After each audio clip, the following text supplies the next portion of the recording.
Hello, everybody! Welcome to another exciting episode of whatever the fuck we're playing today. Guys, how are you doing? See, I just, like, bitched at the players that were going, like, mics are hot, and then everyone quiets down. And then, you know, I just hear this fucking ball being thrown against a wall as soon as I turn on the camera. So that's the opening of, like, my audio. So now we're, like, 7 weeks in. It's like, you know, well, more than 7. Well, it's also you laughing, so there's that. You know, sometimes I can't help myself. Guys, how are you all doing today? Yeah. Pretty good. Give it a thumbs up. Nice. Yeah. How you doing, John? John is tired.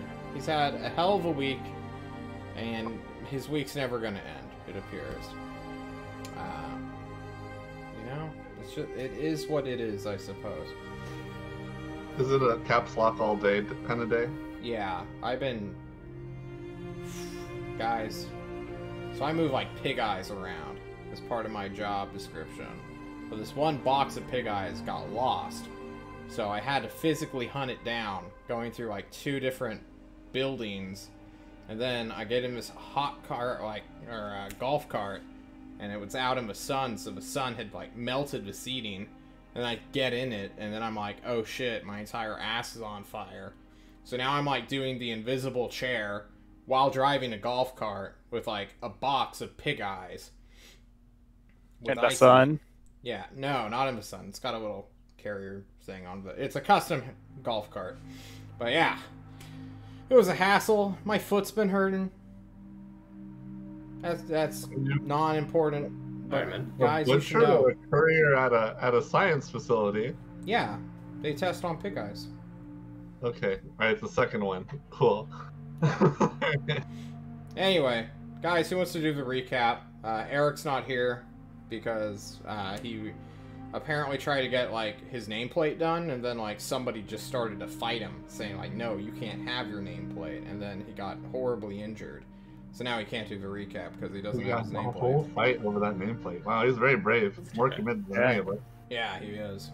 Should take a page from his book. Especially you, Brood. So who wants to do a recap? Anybody? Anyone want to volunteer? Okay, alright, I got it. So first, we wake up, and the tent is still there, so we're chilling.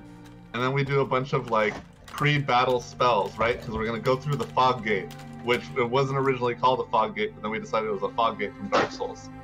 And we all enter the fog gate at the same time. 1 minute later, all of our battle spells are gone. And wouldn't you know it, we solve the puzzle, but still fight the thing. Yeah. There goes all those spell slots. There was a statue in the middle. It was like kind of like a Dom statue, so it wanted us to kind of like prostrate ourselves. But only Revik was like really into it, so like everyone else had to fight it. Revik did not fight it, partly because he is also has non-magical weaponry. No non-magical weapon. Wait, what? The reverse of that. So I have non-magical weaponry. And then we walk into the next door, which is a bunch of brambles, and we just kind of like walk through it. Zero is cutting it, like ching ching ching ching ching ching. There's like a sort of red herring figure in the wall. We just walk past it because it's not important. And then there's like a dais that needs a bow and arrow. It's like just the arrow point, and so we just put a bow and an arrow. And a quiver. And a quiver. And a quiver. Alright, my dog will stop drinking water. The door opens, which was convenient because apparently we had done 2 out of 3 wrong. And if we fucked up on the 3rd time, the walls would have crushed us with like pointy ends on it. Yep. And then, you know, Mold Earth comes back into play because Mold Earth is best. We dig down a tunnel, dig a tunnel. And we walk into a room that is like cut in half. Thank you, Zero. Thank you. Good, you got the joke. No one else laughed. Terrible, but No, we got the joke. It just wasn't funny. So there's a another red herring puzzle, where we're looking at it like let's make a figure in the other one because it should be symmetrical. And so we do a bunch of stuff. We break it. We do a bunch of stuff, and then Nav, the genius, is like, "Fuck this! I don't even care." Bam! Problem solved. Puzzle was solved, and we show up on the other side, and. And Revik was like, "Wow, I did a bunch of swimming for nothing, but this is fine."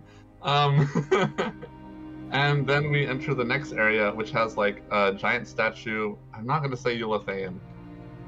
Some old species god. They had a scepter and a circlet on. No, not a scepter. No, it was Gold a scepter. Gold scepter. And then we promptly grave robbed it. But apparently the circlet was 500 pounds, so I drop it on Zero, and Zero takes a bunch of damage. And then I encased it in a block of ice and tossed it down the hole, which leads into the next area, which we think is a boss fight, and that's where we are. Inside the hole, sorry. Does anybody want to add anything to that at all? Or is that good enough? Voice is singing in the darkness. Sorry. I guess in that same room with the giant statue, there's this giant mural. I think basically like depicting his life. He was a shepherd. And let me check my notes because I forget exactly what he was. God, you take notes, you beautiful man.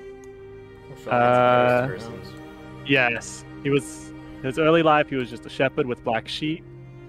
Then later, he had a pole arm as a teen. I don't have anything written about being a shepherd there. Just like maybe he was a fighter. Then he led people, he fought a bird, and he led the people into the mountains. And then it's just some wiggity-woogity. I have the actual inscription that was on the mural. Well, we all kind of recaps to just reread what John wrote. Okay. Well, you asked for stuff, so I thought I'd offer. I think we've gotten everything. So, you all are in the void. Welcome to the void. Before you, well, I guess behind you, John's gonna cut this music. He's gonna get the Oblivion music out. Behind you is the big rock wall ladder that you have descended. Your floor is not floor. There's no material that keeps you up. To you all, it appears you're walking on shadows, on the void itself. In the distance, there are those weird, sparkly, fayish lights that you guys are somewhat familiar with. They appear to be like those crystals you saw in that cave, but these ones move and shift. As though any movement disturbs them, they activate, brightening the room.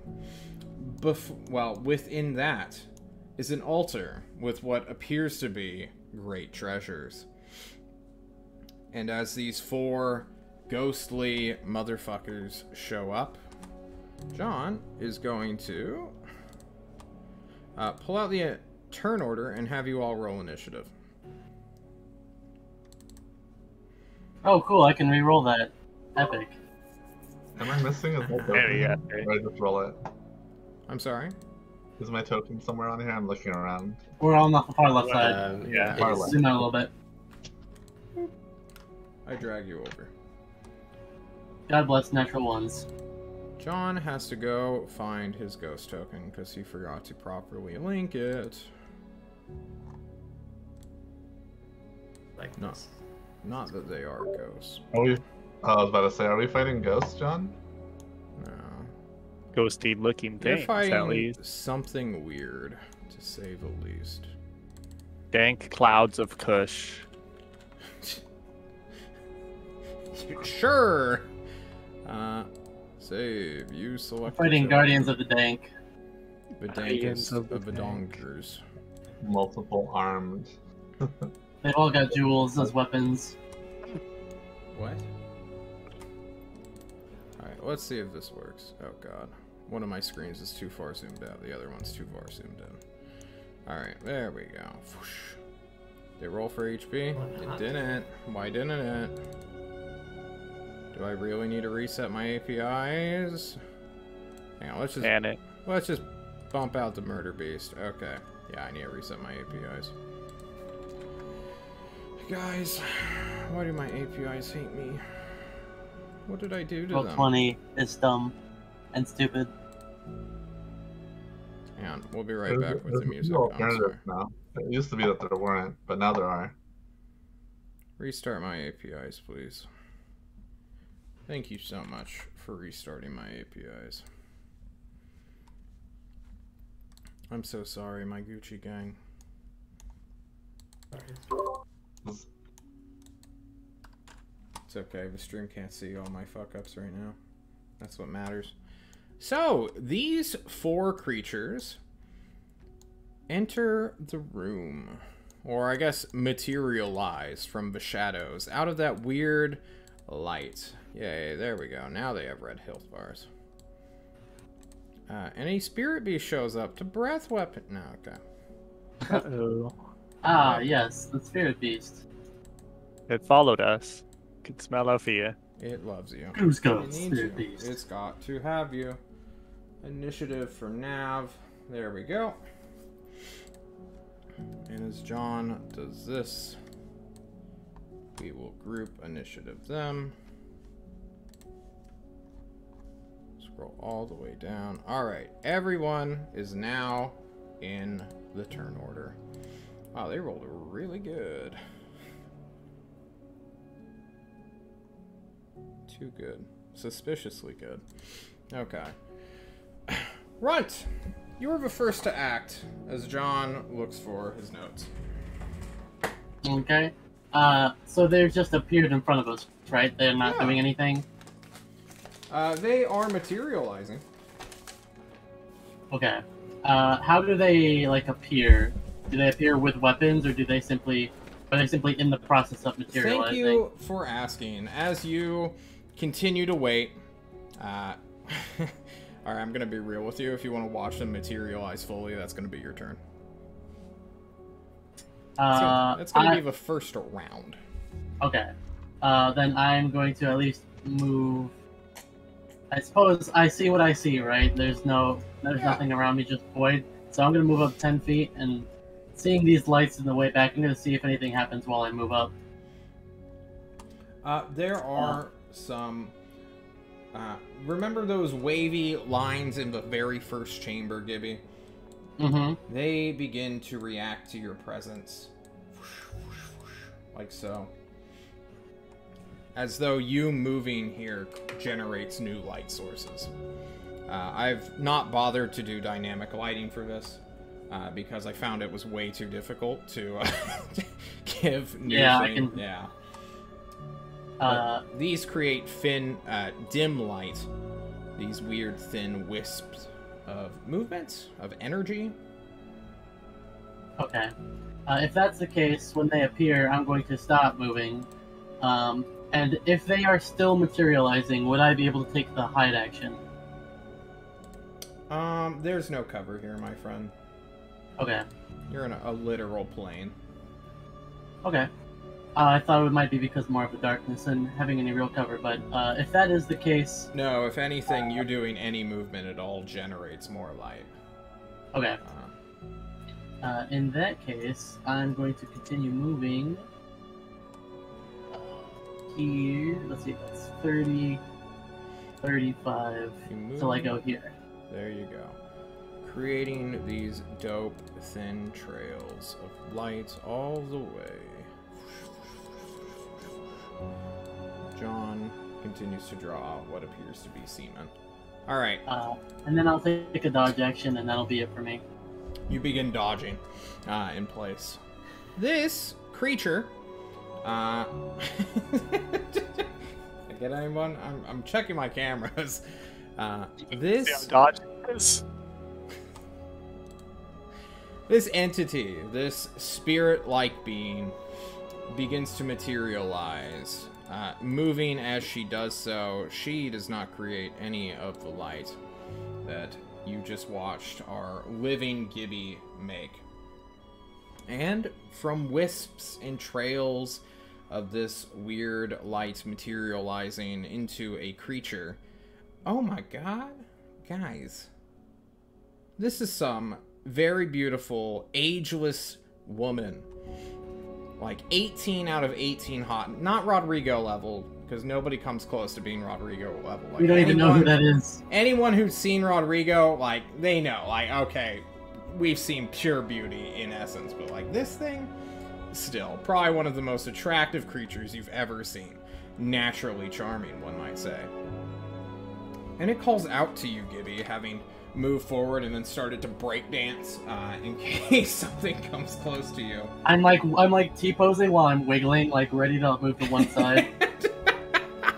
You're doing a little bit all over. The weird hallway shuffle where it's like, oh, are you going this way? I'm going this way. Yeah. Like that things two people do when they awkwardly are like trying to walk past each other, but nobody knows which way that they're going. So you just both end up going the same way. That kind of shuffle. While you are doing this, a voice enters your head and it echoes, party, I suppose. This isn't just Gibby. It calls out to you, you who wish to disturb our rest, you are now challenged. State your intention towards our Lord.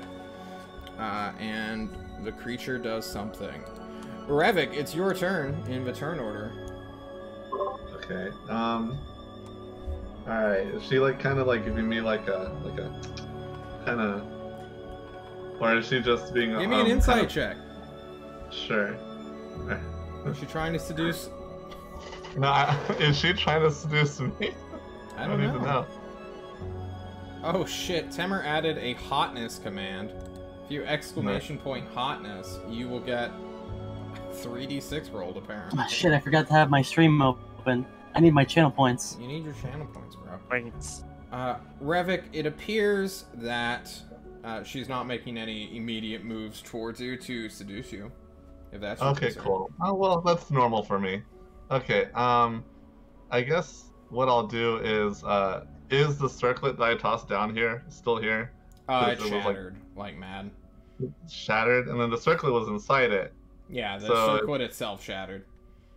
Oh. It broke. The marble splintered off. It's just scattered everywhere now. Doesn't it block eyes? Okay. Alright, well that sucks.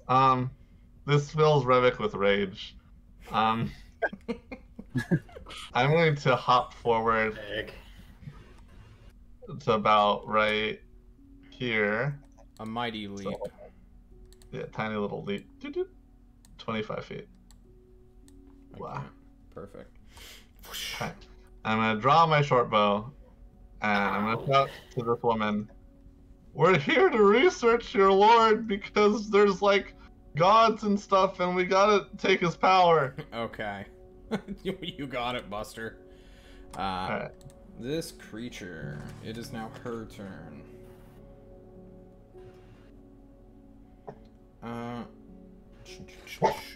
Yeah. This creature materializes, moving very quickly in front of my turn order. Let's move this up a little bit. Just a wisp, a mote of light, which goes forward, then condenses into one being. Also, incredibly attractive. Oh my god, what the fuck? This is some crazy shit, guys. Like, one hot ghost? Okay, two hot what? And also of a different model. A different... what do you call it? I suppose this one is styled in a different sort of thing. This one has glasses upon its face. Looks somewhat like Bayonetta. Jesus Christ. Ooh. Revik, you called out, we're here to research your lord or something, and gods are coming back. This one calls out to you, its voice echoing within your mind in a language you are very familiar with, because it's your own language. Defilers of this monument, your avarice is unsightly. Where have the manners begetting nobility gone? Bringing us to Kushim as she does something. Ooh. Sheem is going to drop all of the stuff that he's got. Backpack and I think the gold thing, right? The gold pillar is on Oh his- yeah. And the 10-foot pole. Yeah. Mhm. So just gonna drop all of that with the dibs, and I'm going to bow really low. Almost, is it too? No, definitely gonna get down on all fours and bow, and say, "Oh, hello, friends. We are only here to learn more. We did not know there's anyone here to speak to. It is good to have friends again, or more friends. Excuse." All right, so you prostrate yourself. Like... All right, doing the full. I don't even know what it's called. Zero. While Kushim just bows to his new ghostly overlords. What are you doing? I'll start by using my last use of Giant's Might to become large. All right. Boop boop boop boop. Let me increase the size of your token. You are a big man now. Quite large. Lord.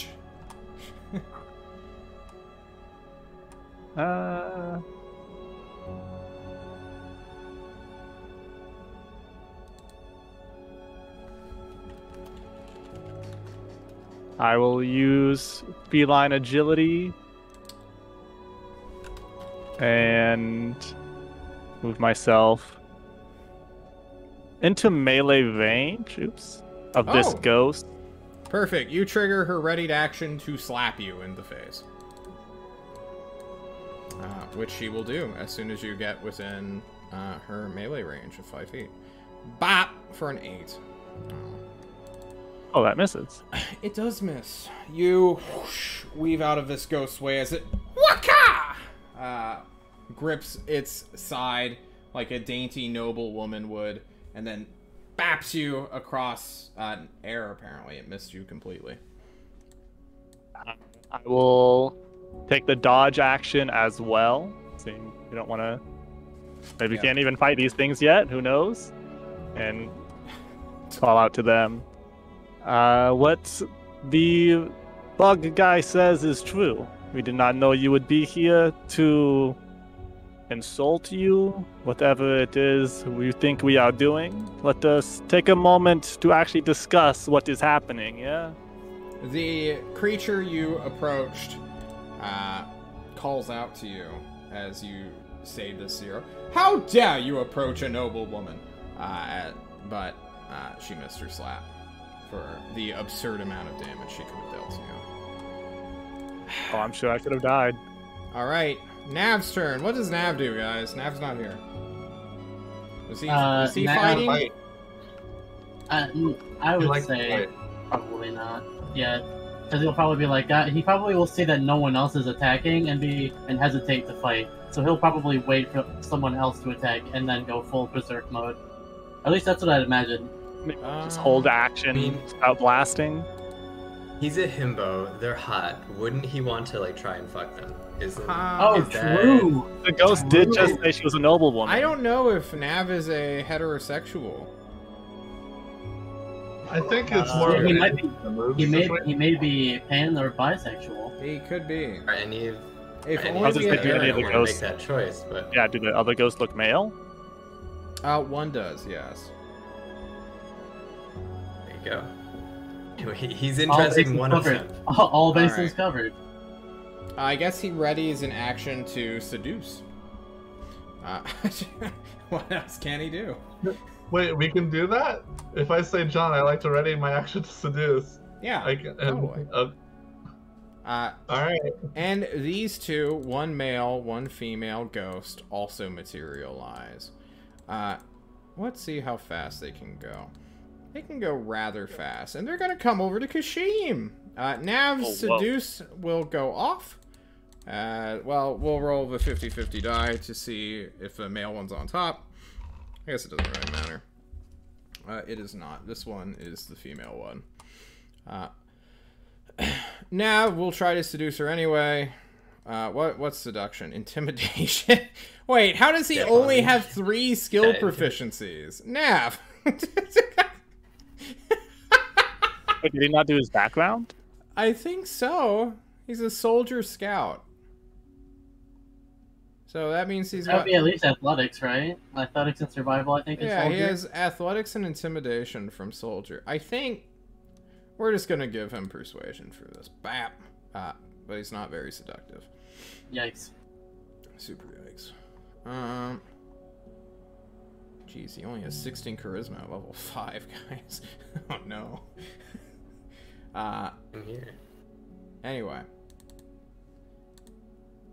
Kushim, these 2 ghosts surround you as you begin to prostrate yourself in what, a not submissing form, right? Extremely polite and humble. Extremely polite and humble. One might say submissive. It's pretty hard to tell the difference.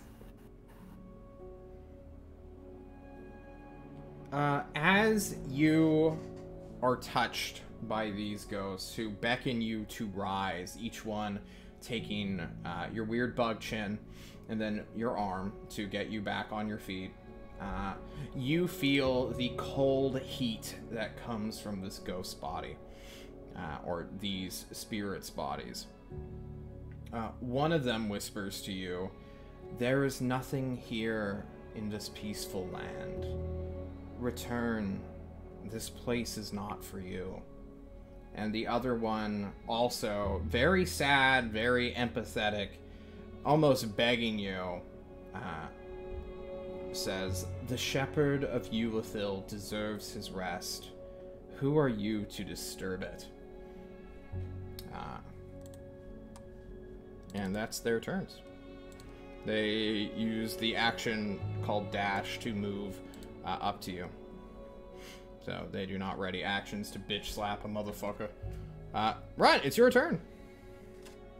Run's going to. Did I hear what was being said to Kushim, or is it just? It echoes I to know- everybody. Okay.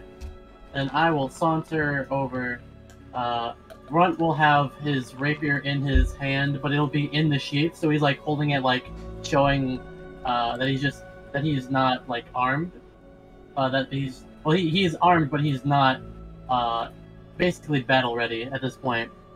He'll walk up to this one in front of you, or in front of him, excuse me, and he will say to this ghost, "We are here on behalf of Irithil, Lord and descendant of Irithil.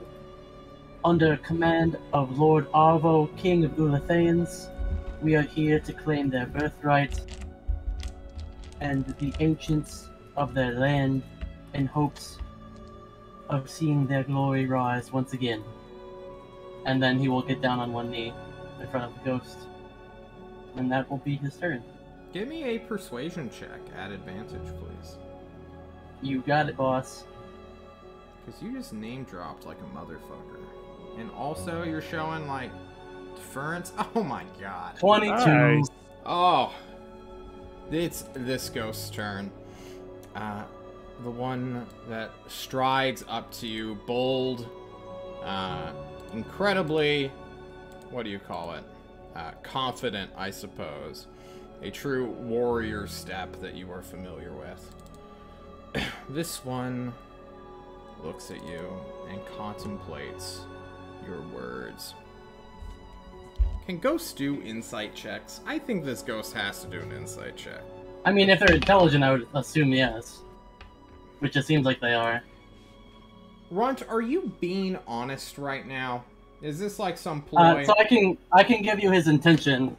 Yeah, let's hear that so- intention. So in his mindset, he sees this whole mission as like this temple specifically as like a get in, get out as quick as possible, and that means doing as much work as efficiently as possible. So what he wants to do, and what he feels, is that it is better especially having seen Revik destroy what could have been potentially a very important artifact. He wants to preserve as much as possible, and he feels quite a good bond with Irithyll, and he sees Arvo as many do not, which is the important figurehead that he is for such a good, for how close the alliance is between the Ulathans and Tolst. So to answer your question, he actually believes what he says, because he has, from the experiences from Destry and having talked with Arvo and the significance of what they're currently doing.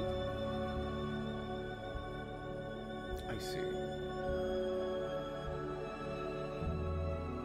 This ghost, as you take a knee to show your respect to it, to her, she will lower herself, kind of sinking through the shadowed floor, no clipping through the barrier that you are walking upon. And she looks at you, piercing into your soul.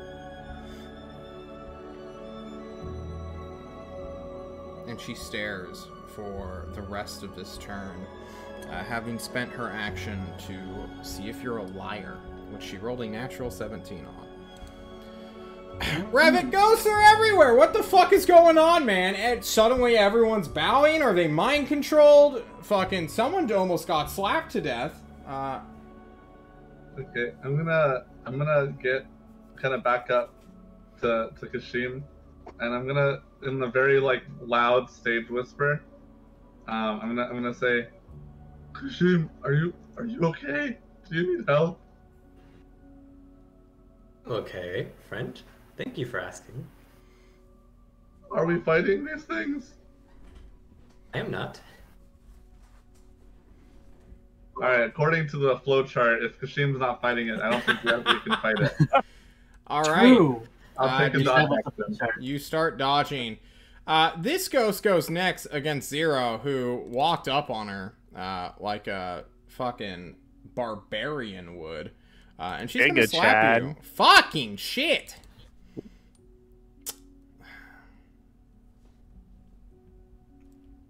I assume 14 doesn't hit you. No, it does not. Okay. That dodge action would be Kushim! On the start of your turn, this effect happens to you twice. You suffer 11 points of necrotic damage as you, being within 5 feet of these two creatures, drains your life. They have not attacked you. This is just a passive thing that is happening. They are sucking out your magic. Okay. So you may want to... I mean, you just said, I'm not fighting them. They're not hurting me, but, they're hurting you. I didn't say the word hurting me, but okay. Okay. I still would not fight them. Okay, I'm going to... Can I back up, to this wall? Is that enough to get away from them? Yeah. You still suffer the damage, but it looks like you subtracted it. I'm incredibly zoomed I out. say... Sorry. Friends, I believe your spectral presence is hurting me and my companions. Please keep your distance. But at the same time, what my friend said is true. We are here with Irithyll, and we are here to help them fight against a new enemy. A new enemy is coming. The enemy is coming. Does Kushim think that? Yeah. I don't know what Kushim we thinks. require help. Right. Give me a persuasion check at normal.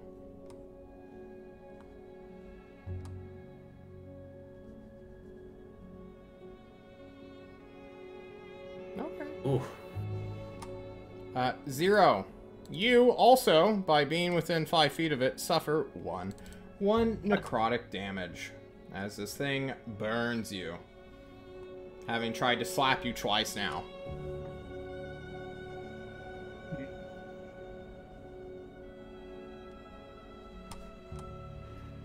None of your teammates are fighting these things, Zero. Yeah, I also do not have the intent to fight them. I don't know, you're big, you just walked into melee range of one. Like, are you sure you're not wanting to fight? Oh, I look scary as fuck, I'm sure. Can I... My ex-husband will hear about this. Can I hold the dash action? If she tries to attack me again... Hang on, how far is 30 feet? Yeah, I'll just dash back to this So instead of unoccupied disengaging area. now, you'll take 2 attacks instead of... Well, I'm gonna take the dash action and ask the ghost, could you, sorry, I do not talk with royalty much. Could you make way, maybe, if we are going to collect these things for Iratil and Arvo? You are, sucking my life away. Is that all you do? You hold the action to dash? Yes. Okay. She does not respond. She looks like she's about to materialize a broom to hit you with it. Is Nav within 5 feet of this thing? It's actually he really is. hard to tell because he is not. Do you do corner to No, wait, corner? he is. This would be 5 feet. He is 2.5 feet away. So he also will suffer damage. 1 as well. Nice. Rigged. Very nice for you guys. Not very nice for me. Nav, ask you guys, what's the plan? They're resistant to my charms. Alright. Runt will get on the communicator as to not shout, and he will tell them that it seems that we need to placate them and have them understand why it is that we're here, as opposed to actively fighting them. It seems that they can actually Alright. be reasoned with. 6 seconds combat round. Cut it off. I'm sorry.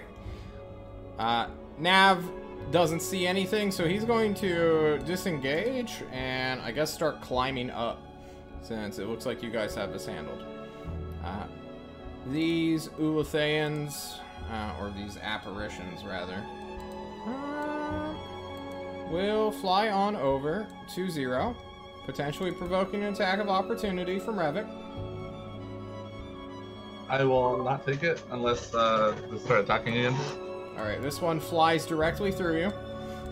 You feel a great burning chill run through your entire being, but it does no damage to you.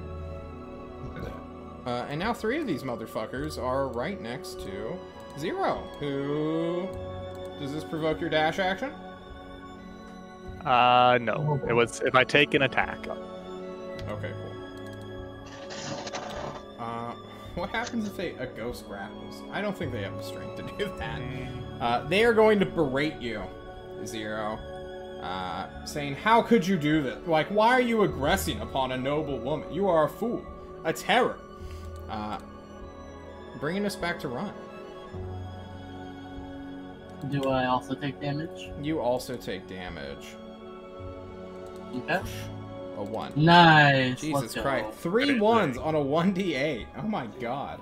God bless. On your turn, this ghost will say something to you. If what you speak is true, young Hobbiton. Fly.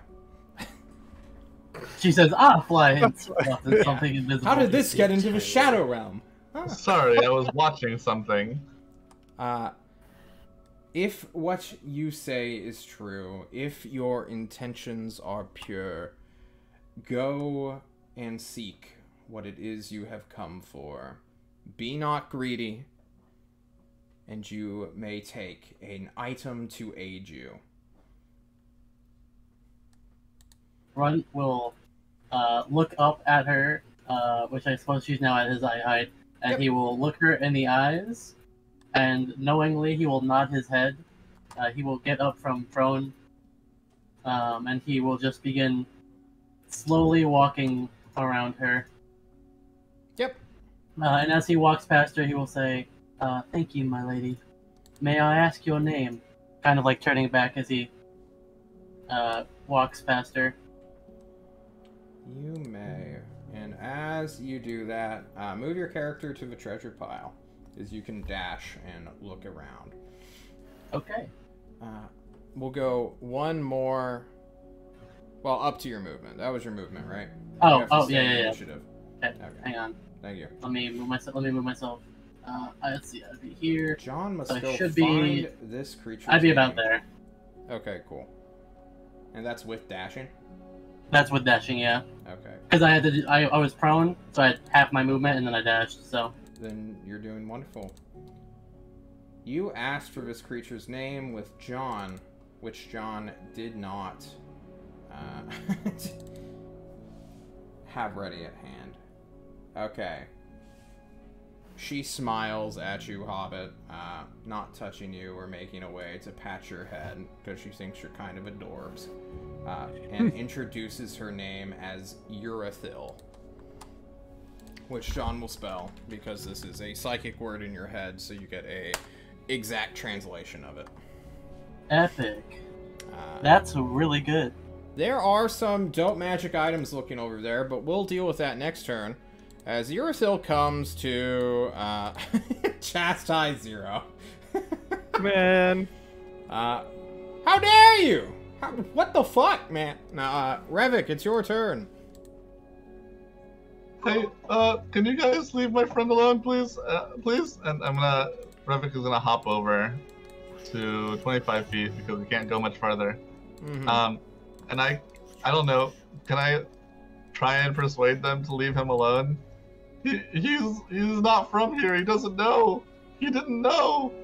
Yeah, go ahead and make a persuasion check. Alright. I'm not proficient. Oh, 19. Well, nice. This bottom one is distracted by you, but it's not their turn, so they can't do anything. Okay. This person makes an attack against you. Slippity slap, a 12. God damn. Not hit. And Uh, I will dash Wait, hold away. Alright, you dash away up to your movement speed, and she's going to take that opportunity to attack you. If you turn her back, you suffer 14 necrotic damage, which is probably better than the 48 that was going to happen on your turn. Won 3 times in a row. It was getting primed and ready for something. Guys, let's look at what 48 would have been. 20. Alright. Would that have killed you? Oh yeah. not like flat out, but it would have knocked him unconscious. Wait, necrotic. Well, oh yeah. If each one triggers separately, then yes, I think. Oh yeah, that's true. As a different instance of damage, it would have made him fail 3 death saves. It should have killed him instantly on his turn. Anyway, this creature gets within 10 feet of you, Revik, and looks at this frog vampire before it and asks you, "Be gone."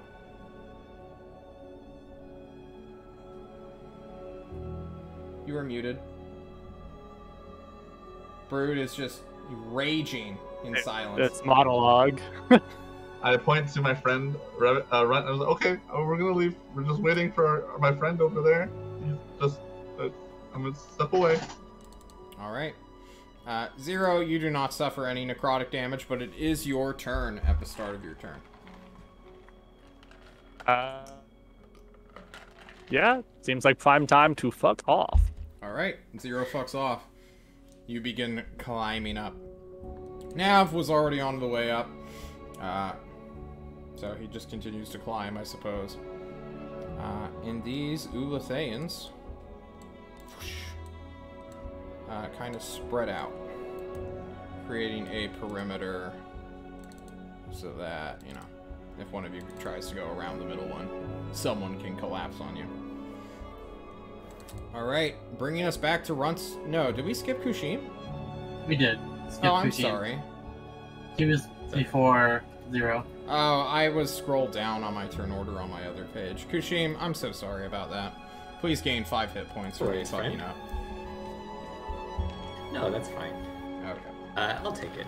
That's actually quite nice. Thank you. I hate it when that happens to Uh, me.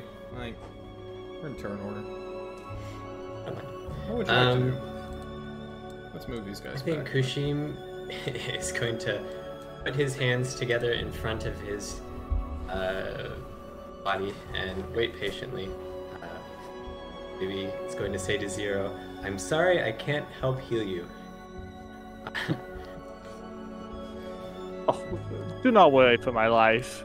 Worry about what Runt is getting. All Okay, right. friend. Now they're gonna move back to their positions, and Runt, it is your turn. I can make it here without dashing. Is that sufficient? Yes, and let me describe what you see, because you're gonna get all the way here into this like sphere or radius of light, having been trailed by these trailing lights with all of your movement. But that stops as soon as you enter this weird, thin perimeter of glowing white baubles. Or bubbles, maybe? When you reach this obsidian-like pillar that's sort of just jutting out of the shadows, you will notice, well, tokens, probably first. These are little shepherds that have been carved from stone or from wood that have been petrified here. Each one is a little token, a symbol, a toy, a pretty dope looking plastic action figure. Not gonna lie, it's just like somebody got their hand on like some like rubber or plastic at one point and made like a shepherd action figure. Reminds you of G.I. Joe's an Ugarestian thing. Yeah, Shepherd. Next, It's a figure of castle power. yeah, you will see some. Well, you'll see a lot of gold, like an absurd amount of gold, which you cannot possibly carry even with your dibs. It's all, I suppose it is all in art objects. So these glass chalices, or not glass, gold chalices with many gems within them. A, like, vase, or a, not a vase. Fora. Like a jug or an urn, yeah. Yeah, I suppose that's... I don't want to say jug. It's like how the ancient Greeks used to store their alcohol. Fora. Is that what it's called? I didn't know the term for it. Fucking John with the mad history vocabulary. You see these offerings in bejeweled and golden ornaments. You also see some platinums, and then you see things of martial power, offerings to a war guy, a fighter man, a warrior king. Shall I roll these? Or should I go into my Yeehaw. preordained? There are a number of things, but let's start with weapons real quick. Ooh.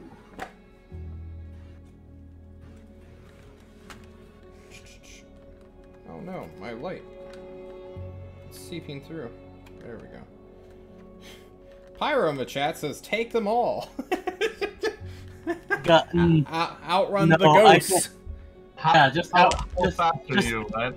I have 35 movement speed. The big problem, however, is that I have all of my stuff on me. So unless I can take like a single item out of here, This one item. and then I'm encumbered, which means I move at half speed. Which means if I bonus action dash, I move at regular speed, which is 35 feet. We'll just chill. All right. I was about to give you bad advice. Yeah, I think just chilling is probably the best move. If we could have gotten everyone to be like we can all get stuff, then maybe. But yeah, I'm gonna look for the most Ulathane / replicatable You thing see that everyone can a benefit from. mercurial colored saber. It is very long, very thin, and has a hilt, a handguard, with 4 wings, each going in a cross-like pattern. It has a singular, I suppose, black gem embedded within its handle as well.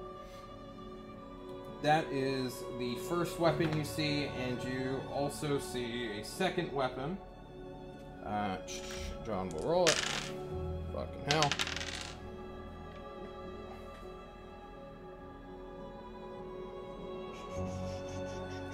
Where is it? Nope. Nope.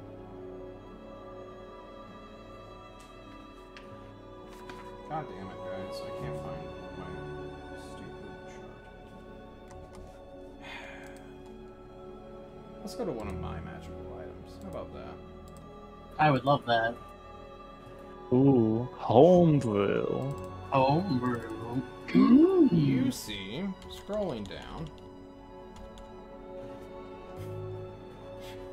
No, that'd be too funny. You see a short bow that has many vines and leaves growing upon it, still vibrant in this lightless shadow realm, or sunless shadow realm. The string itself is a Viridian make. Without touching it just yet, you can see that it appears to be partially alive, with this weird, vibrant greenery. That sounds pretty cool. It does sound pretty cool. Are you ready for the armor? Yes, sir. Alright. Because I'm sure it should not.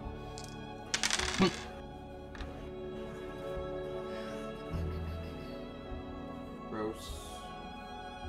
That's not armor. That isn't armor at all. Where's my armor table? That's an axe! Get out of here! And you have my sword, and my bow, and You my see axe. a very dope tricorn hat. It looks to be of what a sailor might wear in ye olden days, with a crazy feather, a singular red plumed feather that just whoosh, rolls and rolls for like 2 or 3 feet. Rather dope looking. And then the last bit. Oh my god. You see what must be like a chainmail +1. It must be. It's just a chainmail +1. I think I'll go with that one. No. Nobody wants 17 AC, John. Fuck off. Alright. Finally. And perhaps way cooler than all of this combined is this. What is it called? Where are you? A circlet. And this circlet stands apart from basically everything else. Because everything is made out of metal here. Even the hat has ornaments of metal. There's a pin on the center fold of it that has an anchor and a ship, like an emblem or heraldry of the past. But this thing has no metal on it whatsoever. This is a circlet of minimalist design. It is a wreath of lotus and lilac flowers, which twist into a crown of white, purple, and red petals. There are pale vines that sort of connect these petals and flowers all into this singular hat. Yeah. It looks like you could easily crush it with your hand, and it has no substance or survivability at all. The fact that it's down here is kind of curious. Very curious. And does it just seem different from the others, not being made of metal and seeming fragile, or does it exude a different style of magical power than the others? You can give me an Arcana check, but without Detect Magic, your DC is incredibly high. Okay. Natural one. I got to reroll it. 18. John goes to consult his DC chart from his handy-dandy DMG screen. I haven't had to use this in so long, but it's got so much useful shit on it, guys. Don't worry, Love my guys. DMG screen. My entire backstory was based around doing Arcana shit. I'm a nerd. How can I give you information with an 18, but you failed the DC? Just tell me how it's different without telling me anything, I suppose. So, like, weapons you get. Who wouldn't give a warrior king weapons? Like, oh, here's my magical weapon, oh Erithil, if this is your underground secret shrine where I'm entombing part of myself with you. Like, that's a pretty big symbol of, like, I'm a warrior, I'm an archer, I give you this. And then I'm gonna fuck off and not die here. Like, that's a pretty big thing. Like, giving somebody armor or, like, a fancy hat, like, makes pretty much same amount of sense. Like, these items belong to me. Like, these magical items were a part of me, and I'm just gonna give them to the darkness, to a underground shrine of the guy I came here to visit, right? Or pay homage to.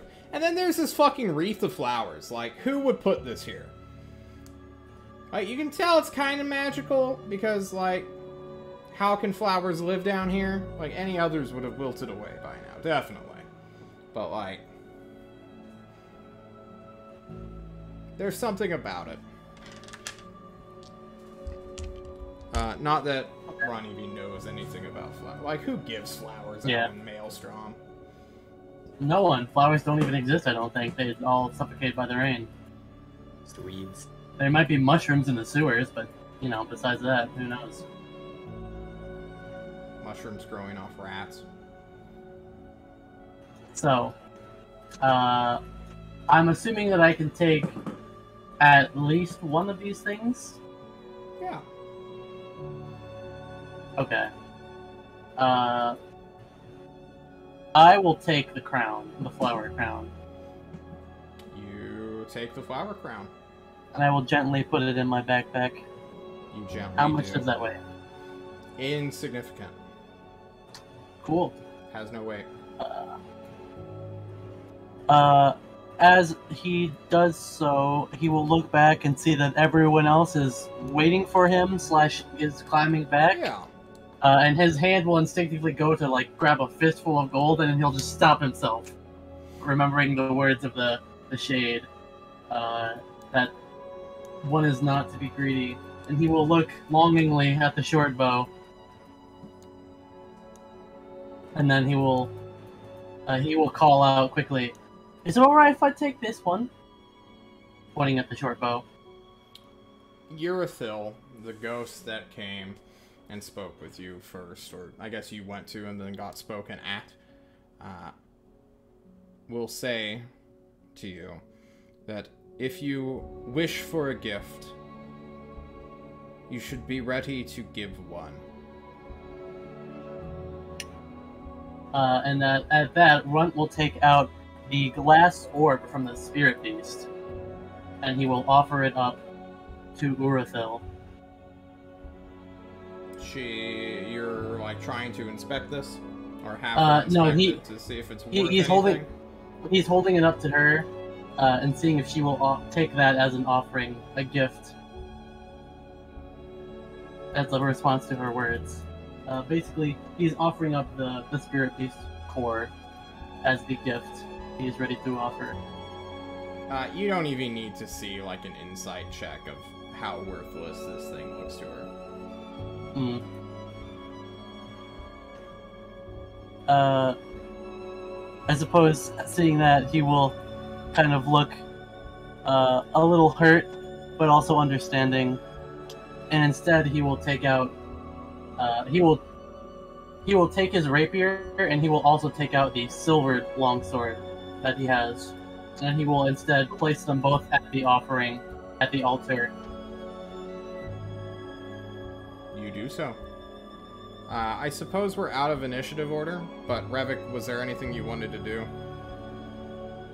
I wanted to ask, I said, so we're gonna go, but is there a way we can get in contact with you? Or maybe we can come back sometime, fulfill whatever, like, challenge you want for us, or... We know your great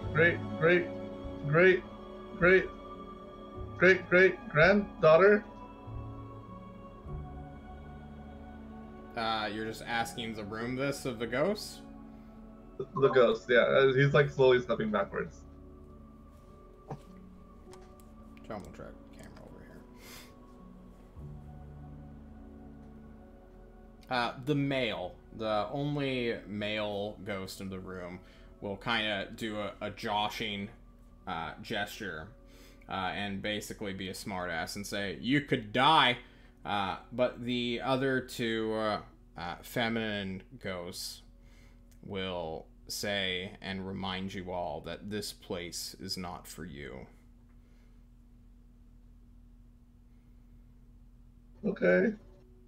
Alright, thanks. Dash action, and then take the... You poison them for good measure, just for memes.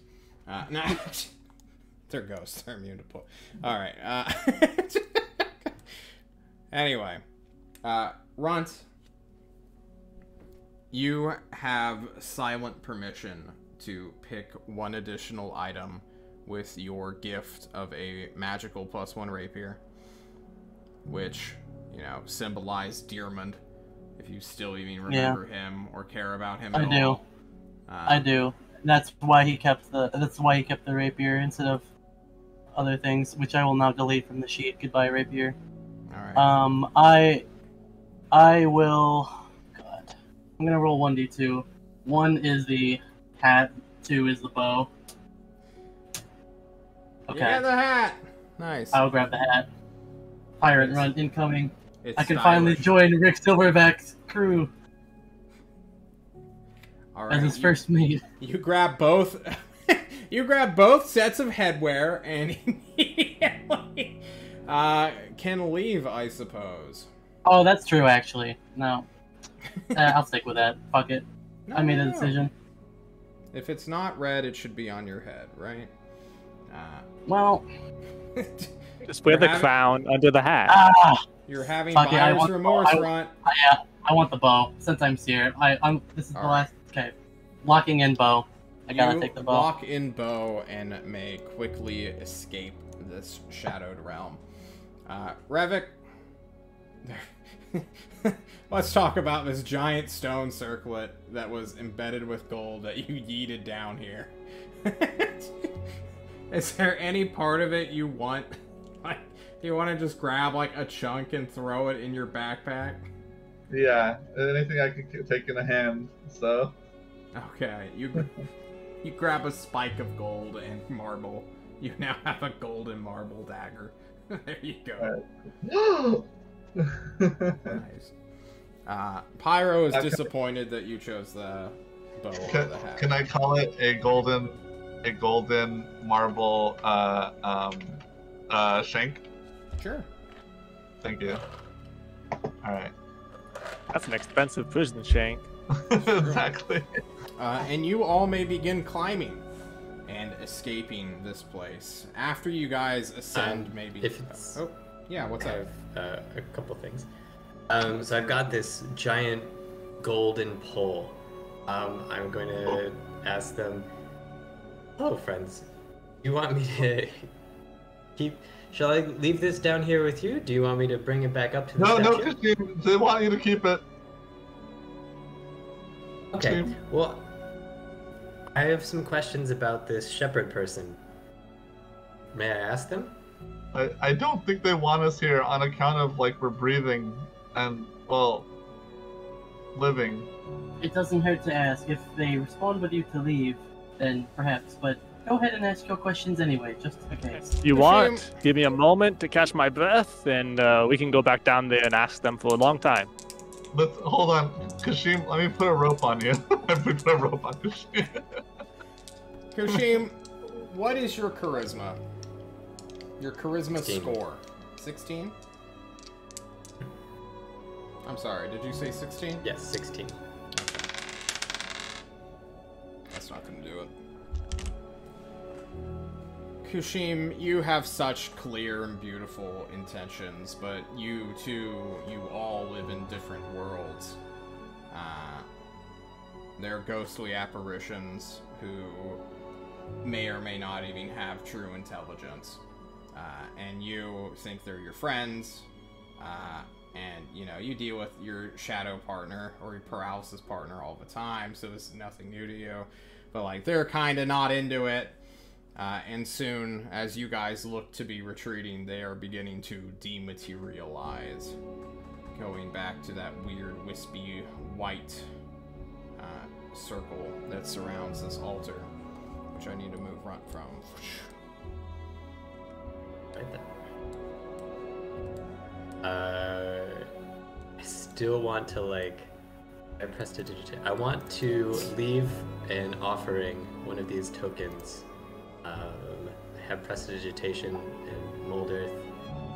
Doing something with a rock, maybe giving like a little. Oh, I have chalk, of course. A chalk sketch of GI Shepherd, and they can put it on that thing. Okay.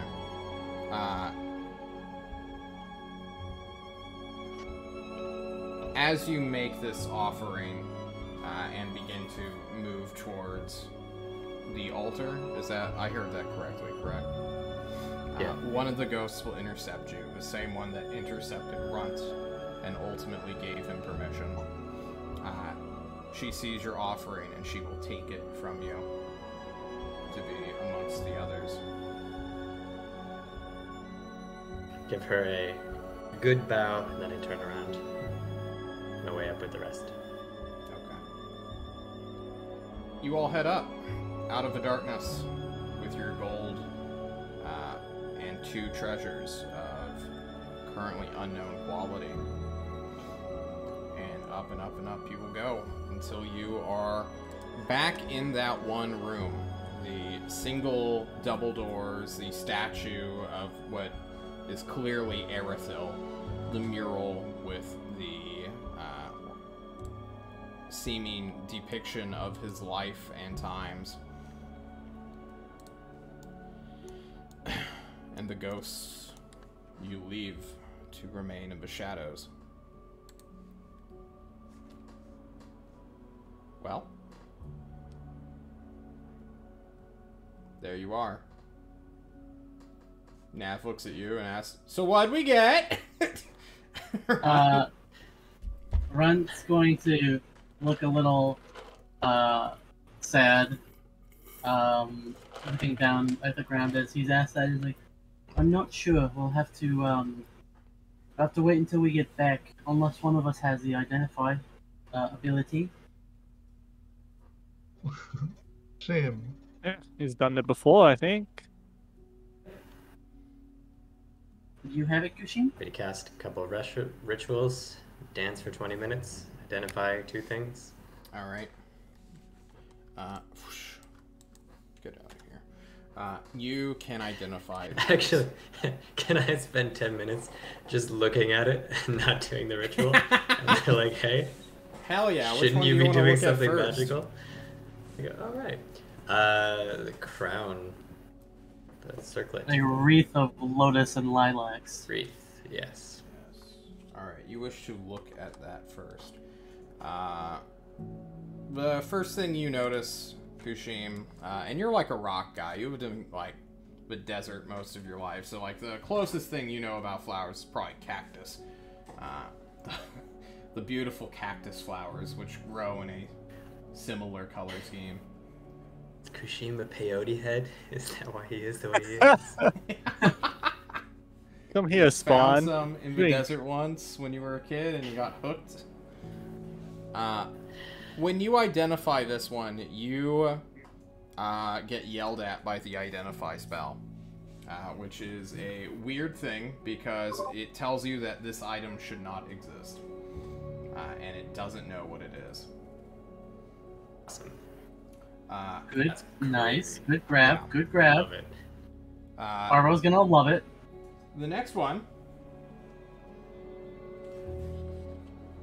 Does it start with H? This is from the DMG. After 20 minutes go by, people catch their breath, eat a snack.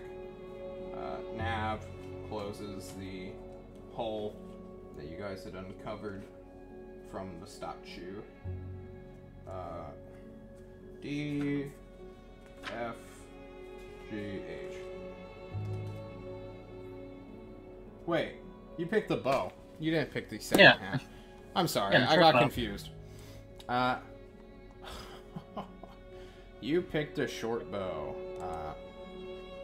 Identify doesn't give you the item's name, right? Can you hit the identify spell? Fine. Of course. I think it just tells you what it does, but not what it's named. Yeah, how to use it, but not what it is. Yeah, okay. I think that legend lore would be the. Yes. This is a magical short bow that John's just reading over identify.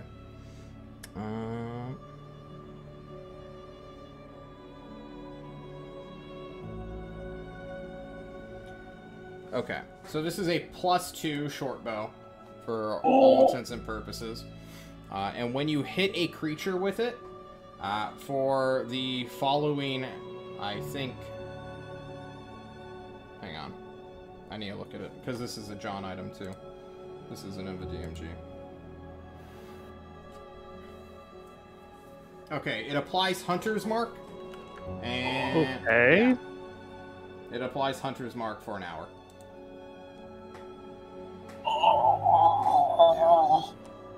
Sorry, Revik. No, it's super good. There is a stipulation on it where that effect can only happen a couple of times. I'm just trying to find my fucking notes. It's basically a charge, like a charge of Hunter's Okay. Mark you guys can use. Like I can choose to apply it when I yeah, you can hit. choose to apply it. Refreshes at dawn. It's all my stuff is based off long rest, which is a week. Yeah. There's no class restrictions. There's no spell slot required. I'll find the item, but it's a rather good bow. The Arvo can duplicate it, and then we can have a whole. So we're just a team of archers. The Discovery team is all archers with this fucking bow. Oh my god. Fair. Well, John, we all use this one magical bow you found because we paid 100,000 gold per bow. So, is this item attunement? Mm-hmm. Okay. We don't know exactly the Does it flower tell you? crown.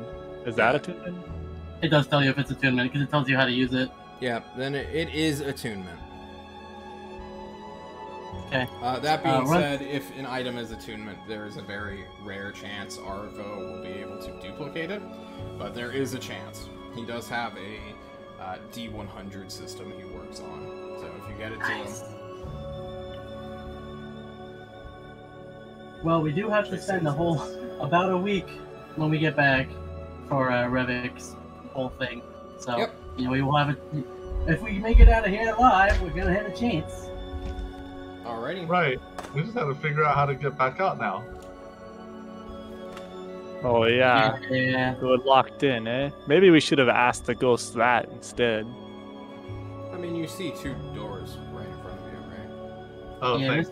let's try the doors that we haven't tried yet. Okay. Okay. I don't remember seeing these doors, but let's open them. We open these doors. I swear I mentioned them. Did I not? You know, You did. somehow I thought- think, yeah. I thought, weren't those the doors we came through, or are they different set of doors? To be fair, we've done that before, though. Yeah, Like, that's not on through the that's on door. us, not on you. Yeah, fuck off. Okay. Because we went down the stairs, right? So I thought that we were in a room with only one set of doors. Yeah, those are the doors I'm talking about. Oh, the okay. ones we came through? Yep. Okay. Yeah, then you did 100% mention them. We thought those were different set of doors then. I'm just Okay. worried that we're gonna backtrack. We're the whole- we're going. We're Well, you we're don't have to back- worry about that, because as soon as you open those doors, there's the outside right there.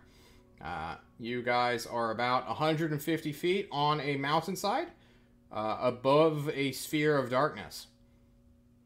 Oh, that's right. Yeah. Runt's immediately so going to be on you- the communicator. You can't actually see below you, but you can see above you. Runt's going to get on the communicator and try to see if he can contact Irithel. Did Irithel leave? Oh god. That would Wait, be... we slept in there. Oh man. We did. Oh, they're dead. Oh my god. I'm gonna roll it to see if she actually fucking would. Because she's supposed to wait around for like 24 hours and then she's legally allowed to leave. Not been Alright. 24 hours, surely. It's been like maybe 14 or 16. Time is funny in this realm. Welcome to Dark Souls. I'm gonna take some European history and just never return it to its people. Isn't that what you do every day? She is nearby, very much at that edge of like, oh, is my communicating worker working? But when you call out for help, the judgment of longing will soon be upon you all. And with that, as you guys, we're going to fast track and just have you all ascend to the airship. We're going to take a quick break. We'll see you all here in a bit. Thank you so much for your patience. And guys, you didn't fight the ghosts! And man, did they have... They had level drain. They had... Oh god. Wow. What is this? John, 2.5? Could you? Yeah. I was gonna say, go back. We'll What be did you right back, after- everybody.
Everyone, we are back. Welcome back to City States of Klovisa, ; the God War, featuring Revik falling asleep at his computer. Guys, you are back upon the Judgment of Longing, and it feels like it's been 2 weeks since you've been here. When you arrive, Irithil is looking at you all, having waited for you all to get onto her lowered platforms, her 2 she sent down to you all. And she asks you, well, what did you find? Find the example of your people. We found a lot of good stuff. I see. I'm sure you could see the 10-foot golden pole. I don't care for money. Keep it. Well, Irithil, do you know the name Irithil?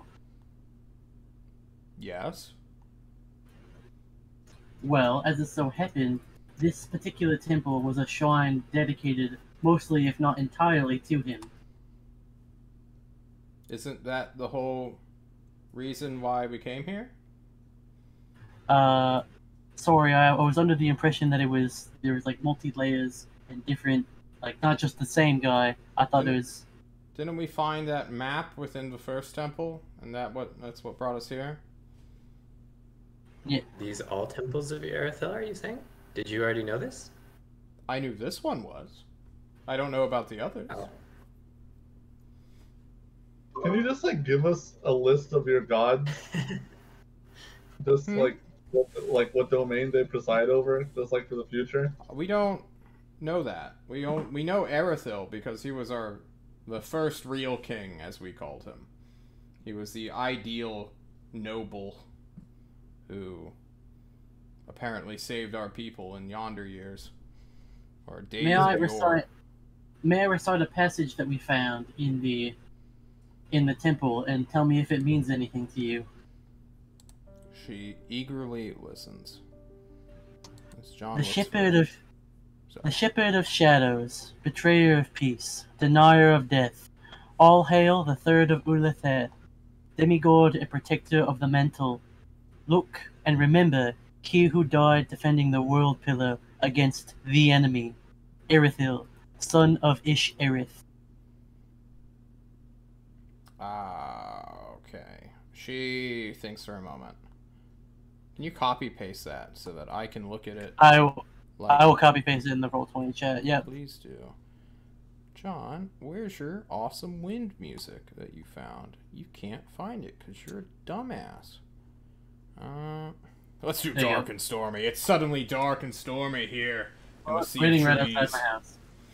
The shepherd of shadows. That she understands. Betrayer of peace, she doesn't. Denier of death, she doesn't. Uletha, she doesn't, but she can make an assumption. Demigod, she understands. And Ish, she knows the word. So what part do you want to know the most about? Or I guess I'll just talk as Irithil for a moment. So what you've just said to me are many titles of Irithil, our first true king, as I knew him by. The Shepherd of Shadows, he led our people into the Shadow Realm when the world was collapsing at one point. Or a plane of shadows. We came out of it with his help as well, but from what I understand, my people were in there for quite some time. Betrayer of Peace, to all of my knowledge, he was a savior, not a warmonger. Denier of Death, I mean, that could mean... the ancient Ulethaeans were old, and they had long lives, so maybe he just was extremely long-lived. Third of Uletha, I don't know that word, what that is. And she kind of taps her finger against her face for a moment. The third, he was technically our third king, or my people's third king in ancient history, but we consider him as the first one, so maybe it's in reference to kingship.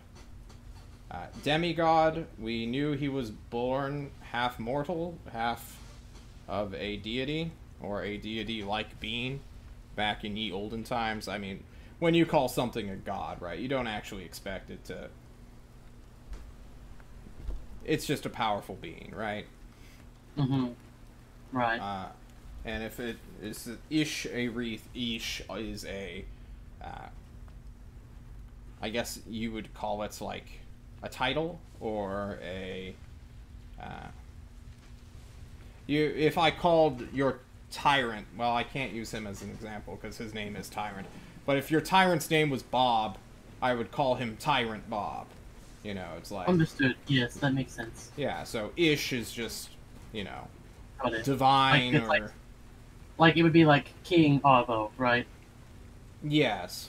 Something along that lines? Okay. Yes. Iron... Well, Arvo's his own deal. My grandfather's a weirdo. But that's what makes him him. Gee, chortles. Speaking of your grandfather, Yes. we have an idea that we believe only he can identify. And Runt will gently take out the wreath and present it to Irithel in his hands. She looks at it. She looks up at the rain, which her shields are currently blocking up. But she takes a peek at it. You casted Identify, and it got a mystical 404 error. Yes, ma'am. Wouldn't tell us anything about it, in fact. We will take it back then. Get it out of the rain. I don't trust Alright, it will be. Yeah, he's like holding it with one hand and like covering it with the other to make sure rain doesn't get on it, but then he'll put it back in his. I see. And besides that, I suppose we found some more information, but we can go over that on the way back to Tulst. Okay. Actually, one of the things that was said here was he's betrayer of peace. You said he was not. We had also seen there was this beautiful mural, and in one of the frames he was standing next to a rat and a bird and some other like beast thing. Do you have any ideas about these?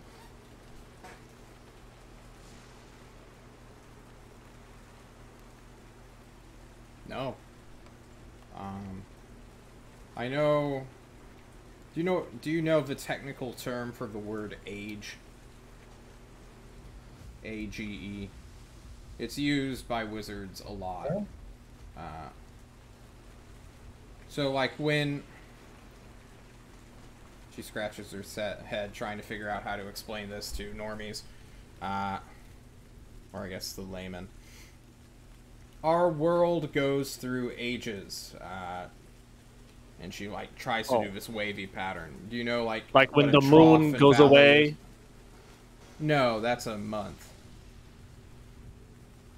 An age is many years, or it can be. We are technically entering a new age now. The magic within our world is vortexing, is coming together, making more and more magical people. That is what you all are, in case you didn't understand that. It wasn't... Well, we are in a very magical or arcane-rich age, and we are either coming out of it or going into an even more magical one. So you think in this age before, these things were more common? Perhaps, or it was one of the turning points. Ages are usually defined by big climactic battles that often risk the world in some way or another.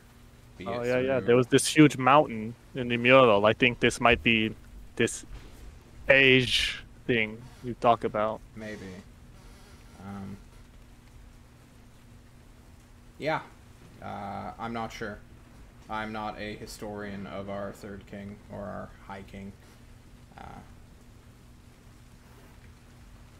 We'll figure it out. This is important.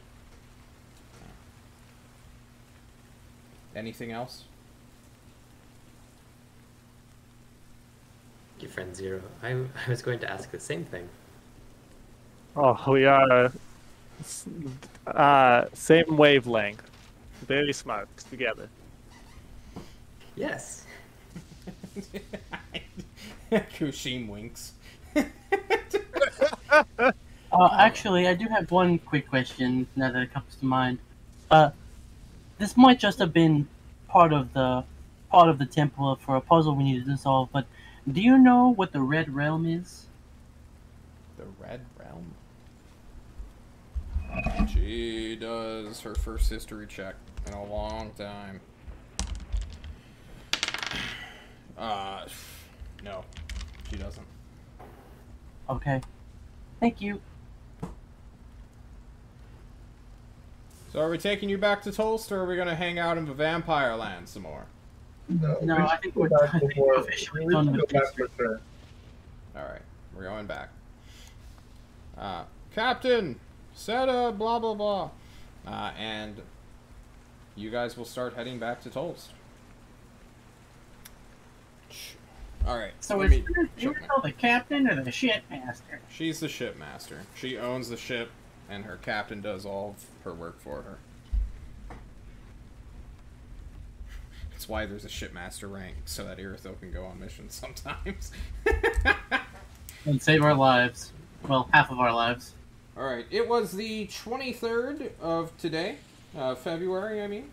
February 23rd is today. You guys will make it back to Tolst. You guys have to stop at Destry. She's been hovering around. She needs to recharge.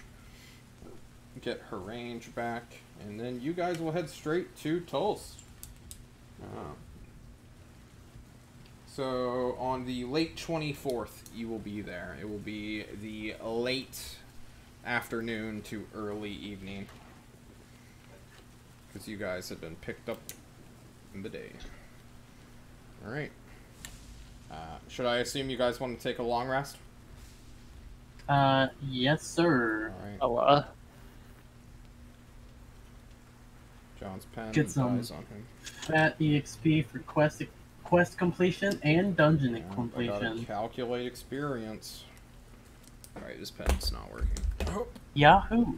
pencil, come here. And then we get to do spooky epic shit in the middle of it. Yeah, we also need to deal with that Spirit Beast core, because it's going to pop out and interrupt your long rest if you don't deal with it. I was gonna take all of the magical shit, including that to Arvo, so. Then let us go to Tulst before we start our long rest mechanics. You guys are now in Tulst. You are in the Tyrant's lair, in his court, as it were. The rain goes away. It is a peaceful February, a spring swirling night. The bite of winter is now fully past, and warmth has come back to this region. When you arrive, John checks his calendar, there will be news for you all. Good news. Very good news if you're into politics. Apparently, Thorazor has watched Revit croak, and they are... Oops, I'm sorry. You just split up. Do you need to go to bed, man? No, it's the heat. Oh, I'm I'm sorry. dying. It's good. I feel you, brother. It is killing me wearing this cardigan, but I'm out of clean shirts. Let us go to Elegant Dinner Party. Fuck it. Or Cistern? We haven't heard Cistern before. Let's go Praise. Praise. I will say, the Discord bot is going really hard. Yeah, I queued up a lot of metal music in anticipation for the fight that never happened. I mean, that ghost fight would have killed us, I think. It would have, but I'm very glad. I am very satisfied with how it ended, and we can all thank Kushim for once again being the moral heart. Turns out, the non-violent route keeps people alive. Turns out when you're a rogue who knows a bunch of shit actually acts on it intelligently, well, good things happen. Wow. When you guys get back into Tolst, Thorazor has made a public declaration denouncing Alcazan. Normally, this happens right before a war kicks off. But they're already at war, so what does this mean? Everyone is asking themselves, like, why are they denouncing these people now? Like, didn't they do that, like, 2 or 3 years ago? The Tyrant and all of his, what do you call it, political desk people and, you know, negotiators and diplomancers are like, this is great. They finally are coming to terms. They've announced stuff. They want people to either mediate and vindicate their beliefs, or they want to be shot down and turn a 1v1 into a 1v2. Either way, there's now an avenue for potential negotiations. So they are super, super excited about this. And most of the Tyrant's time is going to be dedicated to getting channels of communication open to a neighbor. Yeah, that's it for that. There will be more news after your long rest. Aside from that, you guys land. Where do you want to go? I want to go to Arvo. You go to Arvo. Try and find it. He rolls for spring allergies. That is super cocked. Alright, he is actually in somewhat good health to have a meeting for once. Oh, in a God bless. bubble, a literal air bubble that is being, like, filtered through by machines. Very loud machines. But you find him in his guards, hanging out within a purified quarantine room, where he's just breathing like Darth Vader, basically, in his metal pod. With that, Runt will begin approaching him, but he will stay a respectable distance as for not to get within range of the constantly readying action guards. Yep. And he will give a quick bow of respect. Do and will not say, bow to me, I am not your king. It's just a sign of respect, sir. He is speaking. He's not using his robot voice. Oh! That's new. You can do that. Through Runt will the weird plastic bubble, he can speak. Maybe just being out in open air is the thing that makes his voice swell. Hello. I will look a little in surprise and say, well, we bought you some stuff from a temple, an Ulathaean temple, and I thought you might want to take a look at it. I do. It most interests me to find and look at what you have found. Those arrows were quite something. Is Kushim with us? Yeah. As he says that as Run says that he has stuff that we brought him, he will give Kushim a little elbow, but he won't say anything. Only just a quick, friendly elbow to Kushim and like a wink. And then he will take out the flower crown and the bow, and he will place it. There's like a table in this room, right? There can be if you request one. Okay. Then I'll request one, because basically I just want to place it on like a thing, then back away so the guards can bring it to Arvo. Okay.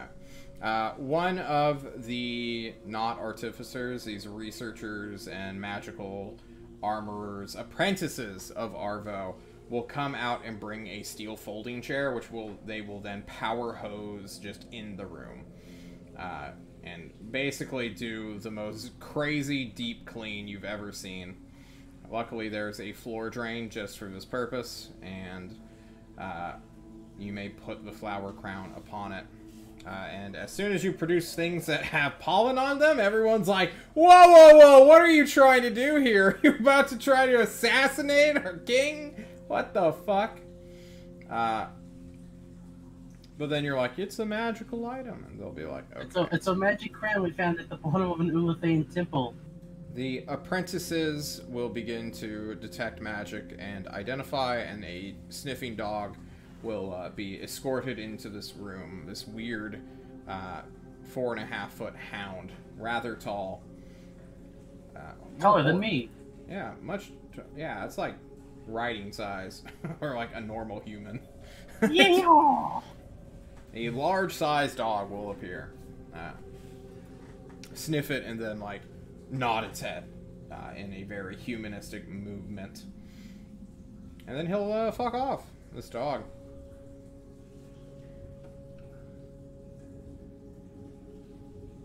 Ten minutes go by with silence. Well, no. Run as they're like inspecting it. Run will say, "We found this. There were some spirits who were guarding treasures at the end of the temple, and there was one who told me her name. She said her name was Urethil." Ah. Interesting. Normally, apparitions don't speak at all. Yeah, they were quite adamant about being treated like the nobility that I'm sure they were in life. It was very interesting. Quite annoying. Did you treat them with respect and dignity? Of course, he says, side-eyeing Zero. Well, That's how we were able to get these treasures in the first place, was I told them that we were there under the intent to find items of your lineage and present them to you. And they seemed to know and understand who you were. And they allowed us to take these items with the request that we also present them with a gift, which I then presented to them in the form of magical items. I see. I've never heard of ghosts making deals before, Arvo says, just kind of taken aback by this revelation. Runt will shrug and say, "We've had a lot of dealings with the dead recently, it seems." That's not good. It's a very bad omen if you're superstitious. Well, it's a good thing When I'm the not. dead start presenting themselves to you as though you're a friend, it often means you're about to become one.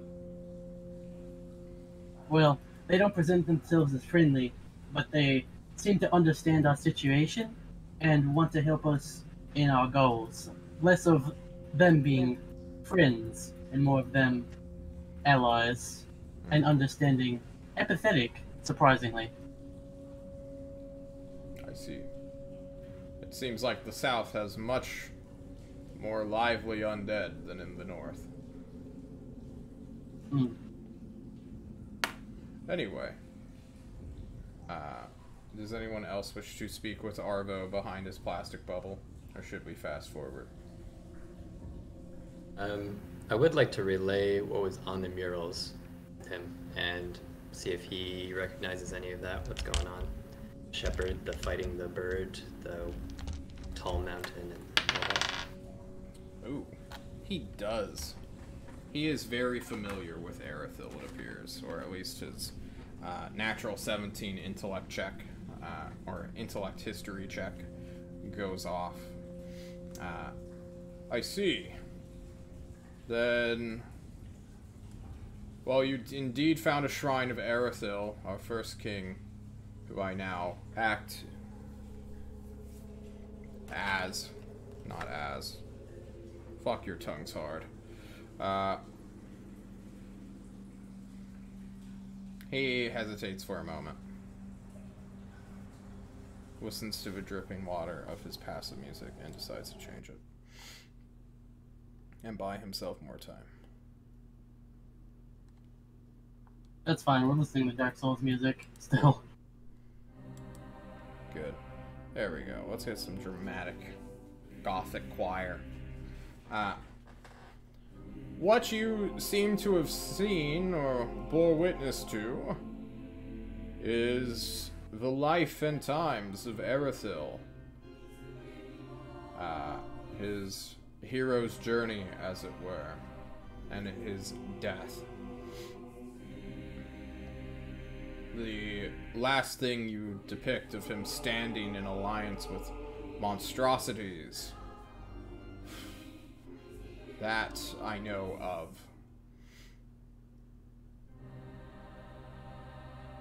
It is not a good story. Tell us.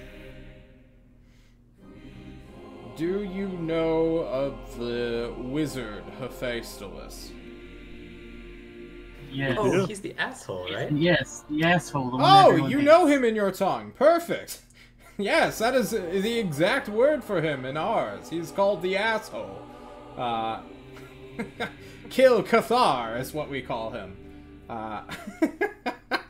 He laughs. Arvo, this ancient, dying corpse man, bound to a metal wheelchair, laughs in his little isolation bubble. Well, you would be well to beware of him, for at one point he tried to end the world, and came very close to doing so. So desperate and back-footed were our allies at the time, or I suppose all of life at the time, for he declared war on all of life.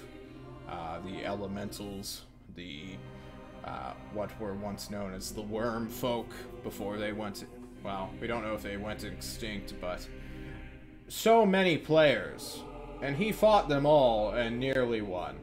And he tries to move his fingers to show that it's like hair's breadth from the world truly ending. Back then, what were it? They were called the foul ones in your tongue. See you in a bit. Rentwell nodded that and saying, yes, we fought them before. Yes, these demons, these extra planar beings, they arrived and offered aid, not even doing the joking like, oh, we're giving you aid, but secretly we're betraying, like, you know, it wasn't even that. It was just like, everyone was being super honest with each other and, like, teaming up against all past, you know, wars. They almost just wiped out my people, too, and, you know, when they were like, yo, we gotta do something and help you,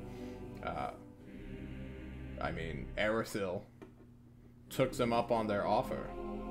He trusted in monsters, and together they fought at this world pillar, the one on your map. He says, as John shifts us to this pillar that stretches out into the sky, place of our world. I think I gotta know where we're going next. Indeed. Not even its legendary guardians were a match for Hephaestus, but together, them, my people, which had been cajoled out of hiding from the shadows by their king, who demanded them to do so, as well as all of these demons, stood fast against an entire dead world and bought enough time for... My sources differ because, I mean, let's be honest, our king was a baller-ass bitch. He didn't fuck about, but apparently he was not the one to save the day, as it were. Some other heroes killed Hephaestus, or smote his soul, or banished him to oblivion, but that is where my king died, or our people's king died, in the arms of demons who treated him as ally.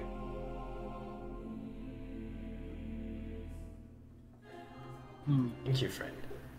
Thank you for sharing this with us. A lot to think on. Indeed. My granddaughter didn't tell you this? No. I've told her this story like 40 times now. This is like, when I die, she's supposed to take the crown. And like, this is important. I hate wizards. They get distracted so easily. So about this crown. Yeah, the dudes who casted Identify on it are like, what the fuck is this? And they look at Kushim, who, like... Does anyone want to wear it? One of them asks. The only way to I'm We should so take it down. and put it on his head. Oh, okay, Kushim. You just put on this flowery crown. Do you even have a head? Can I Or put are it you on like over ice my box? horn? Yeah. So that it's like right there. Perfect. As you do, vines grow around your horn. securing it to your head. Oh. Let me see what this does. Power up question mark?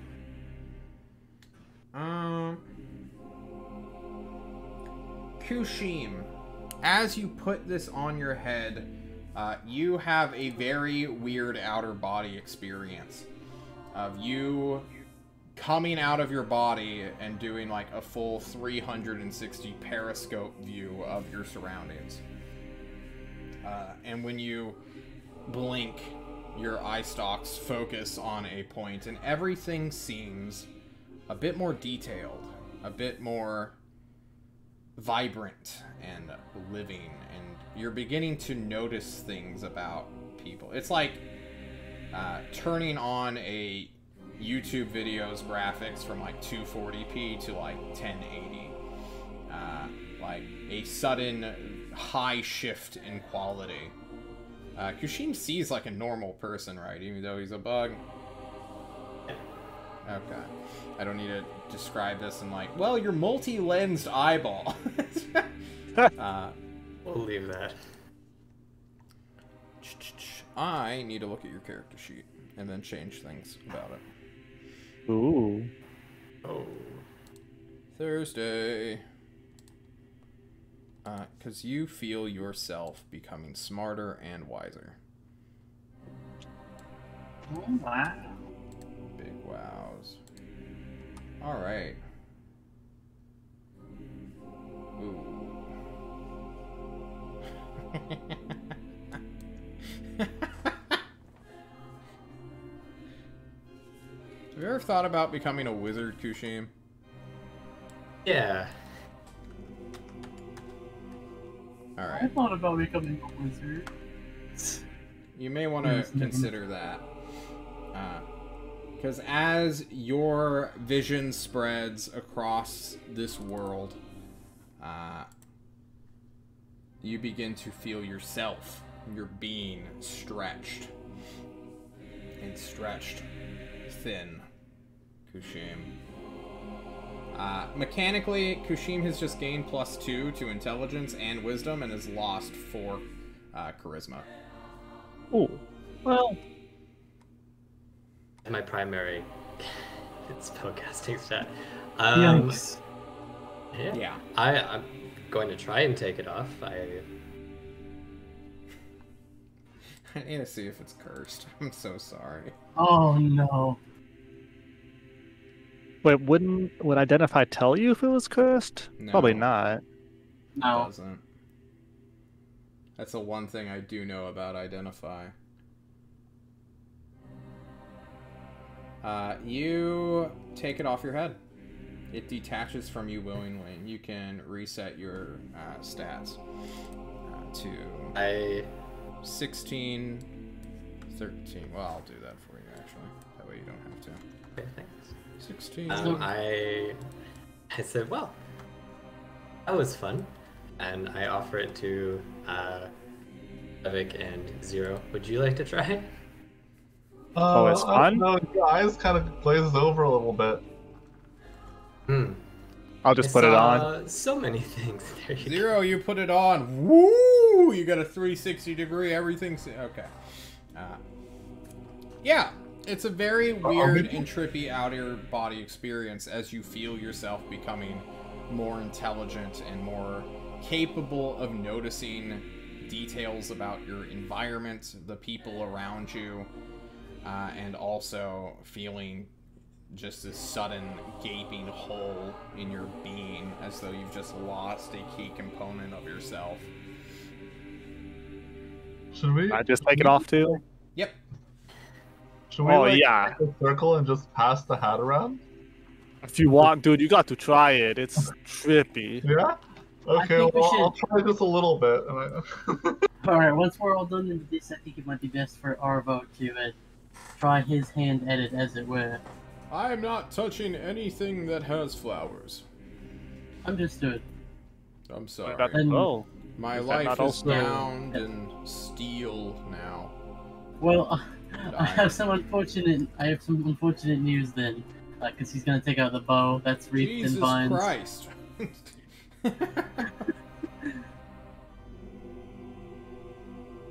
He's gonna put the bow on the steel foldable chair. The people will begin identifying and detect magicking it. And then while they do that, he's going to also pull out the Spirit Beast crystal.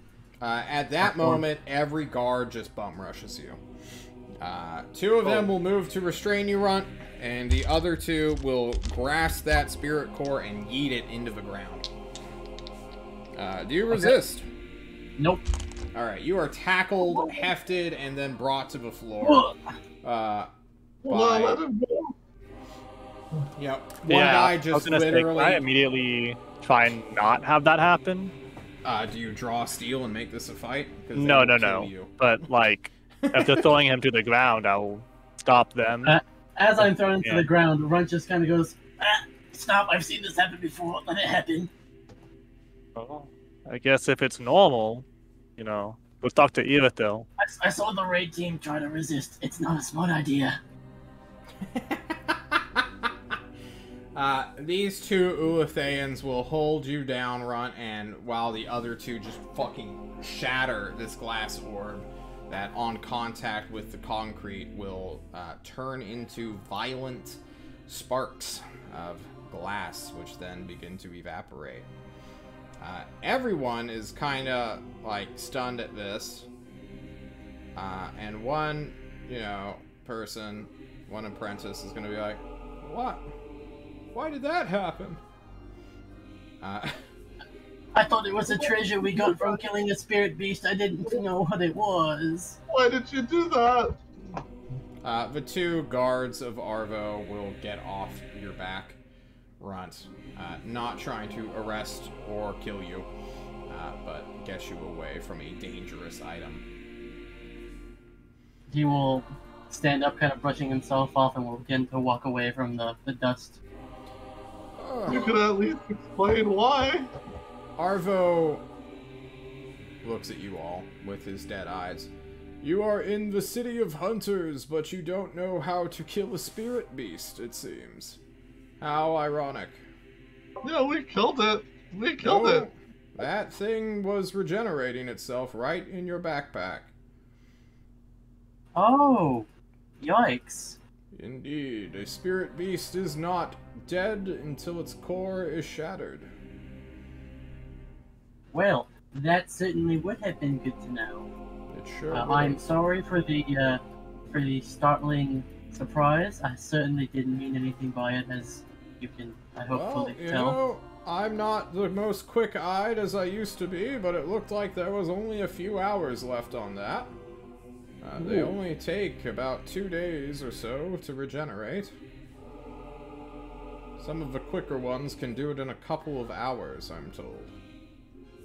Or the more dangerous ones? I'm not sure.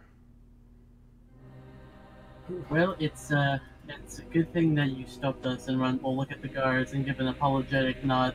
They do not react. They go back to being badasses. Shouldn't they have? Wouldn't they? Wouldn't somebody? Come on now, come on. Somebody say hey. John, nobody asked! What do you want from me? You guys kept it in. It was in a backpack. You guys are inexperienced adventurers. It's part of the learning process. But now now we know, and we did it immediately, so we didn't fuck up Tolston anyway. Which is nice. Well, all I'm saying now, I know, next time we kill one of those, we keep the core and then give it to someone who also doesn't know. That's actually really... We mail it to fucking Fresnoth. Yeah, a tried and true tactic. Well then, you guys... Arvo will try to determine what these two magical items are without touching them. He'll probably get an Ozark simulacrum down here to cast Legend Lore. If Ozark even has that. I don't think he actually does. No, he has something like it. Well, with that, you can say goodbye to Iron-Blooded Arvo. Before that, real quick. Runt's No. going to walk. Okay. I'm kidding. Okay. Yes, what do you want? I'm I'm joking. Runt is I just wanted to meet. Runt's actually gonna go over to Kushim and he's gonna whisper and say, "Do you want to show him that that magical parchment you found?" Well, okay. Pull out the magic parchment and give it to Arvo, see if he's interested. He can't really read it through the plastic. But one of his apprentices will begin reading it, and he will make an Arcana check. Natural too. Nice. This is some sort of scroll, Mr. Kushi. Yeah, I'll explain what we've found out about it, which is that it's some sort of component to some unknown spell. Huh. We've with my experience with the task force members, we've discovered that there are some spells in the world where if you combine enough pieces, you can essentially craft a spell, and this seems to be one of those. And we were wondering if you might be able to determine what spell might be made if the other two pieces were found. We should go. Well, you should take this to Ozark then. Arvo looks to you all. Why did you give us that look, Runt? Runt will hesitate before speaking and say, "It's just that the other spell that we discovered, it seemed that Ozark, not uncharacteristically, took the spell for himself, and he refused to tell us what it did when we discovered that such a thing was possible." What spell was he hiding from you? That's exactly what we asked, and he refused to elaborate. That's Do you why. wonder if he did that for a reason? He doesn't act without logic behind. I mean, he's a crazy ass wizard. Well, I do agree, but that's also why if this is something that perhaps we shouldn't, I suppose. What if some I part of me- ask him for you? It's like my culture, right? It's my cultural True. property. I would be comfortable with that. I simply just don't want Ozark to kind of swindle us, and I say us as Tulst, from an opportunity of gaining powerful knowledge. Just whine at the tyrant. The tyrant's always looking for an excuse to fight him. That's how like 90% of how my diplomacy is going. I don't deal with Ozark. Fuck that guy. He's a crazy ass wizard. Fair enough. I'm still trying And to if you figure would- out how he fucking got so many simulacrums going. Like, this is insane. Like, you know how much magical power he must have been putting in these bad boys? I do have I some views wonder on if you that. use the spheres from the spirit beast or something instead of just smashing them into the floor or something. That doesn't sound right. Yeah, but something that I've actually done recently is, like I said, I've met with the other members of the task force, and I've told them of a mission of the wizards being kidnapped in briefcases. And now that's Ozark has a personal investment in that, and I believe that should we find a way through that, he may Don't be we willing all? to divulge. Ozark may be willing to divulge a little bit of information on regards to his simulacrum, should he owe us for such an endeavor. Is On a that an personal level. assumption you've made without basis? Because he's pretty tight-lipped. Well, I'm thinking that's just the start, and then well, yes, that is a starting point to kind of worm our way through that particular issue. Not Would you we like don't- some life advice, young Runt? Sure, I'll take everything I can get. A wizard does not become a lich wizard by sharing secrets easily. But then, if all the wizards shared secrets, they could all be lich wizards. No, that's not how that works at all. But the way the spell books work. Oh, okay. I appreciate the advice, and I'm trying to work through that. Nothing is given for free. Everything must be earned, and so I'm No, trying to I earn. mean, like, he has literally crafted a system, like a systemic way of just getting wizards to go against each other. Like, on a at least continental scale. Like, did you know that all wizards can detect one another? if you're nearby. I Do you do know that. how fucking crazy that would be, Runt, if, like, every time you got near a person, like, sometimes it would just trigger this, like, weird thing in your brain that would tell you, like, hey, there's a guy with extreme magical power right over there. He may know the spells that you know, and the only spells you know are fucking crazy. Like, do you know how much paranoia would go into that? Be insane. I don't know how you could live as a wizard.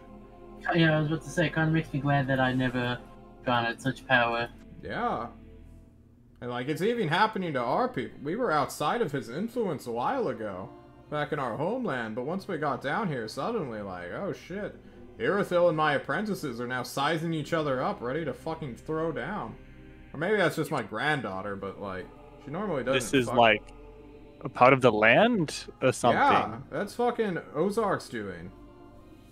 He's a lich wizard. He is literally at the top of all wizardry. And he's, like, designed this, like, system for all wizards to know each other and be able to fucking kill each other at a moment's notice. Like, he's a madman. You all know this, right? Yeah. I suppose we've been dealing a lot with mad people recently. It's kind of... I suppose when such a thing becomes the norm, it's easy to forget. It's fine, I suppose. I don't blame you. You're all doing your best in this mad land, filled with magic and dangers and spirit beasts and breath weapons.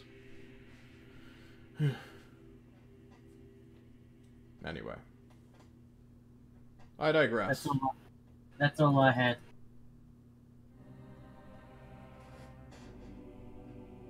Take that piece of parchment and put it back somewhere safe in my... Are you sure you don't wish me to get him to look at this for you? He cannot easily take things from me, or he will piss on the tyrant, as it's known as. Okay, It's friend. off. Here, you take it. I will give it to him. The apprentice takes it and will act on your behalf. I want to keep it, but... Just keep it, John. The apprentice Nah, looks it's at you. okay. Do you want it back, Kushi? Well, we should probably give it. She does not. We should probably hold on to that. Just kill Well, it. I imagine you could always get it back before we leave. We're probably not planning on leaving for another week. It's part of the deal, yeah? Oh, you're He the talks to the vampire crowd. frog. Arvo says to Revic. I've Hi. been wanting to speak with you. What's that like? Being a frog. It's like living a half-life. Food turns to ash in my mouth, and not even the sweetest of company can warm my bones. You have bones? We don't have frogs in the north. No amphibians No. at all. Oh, what it's like being a frog.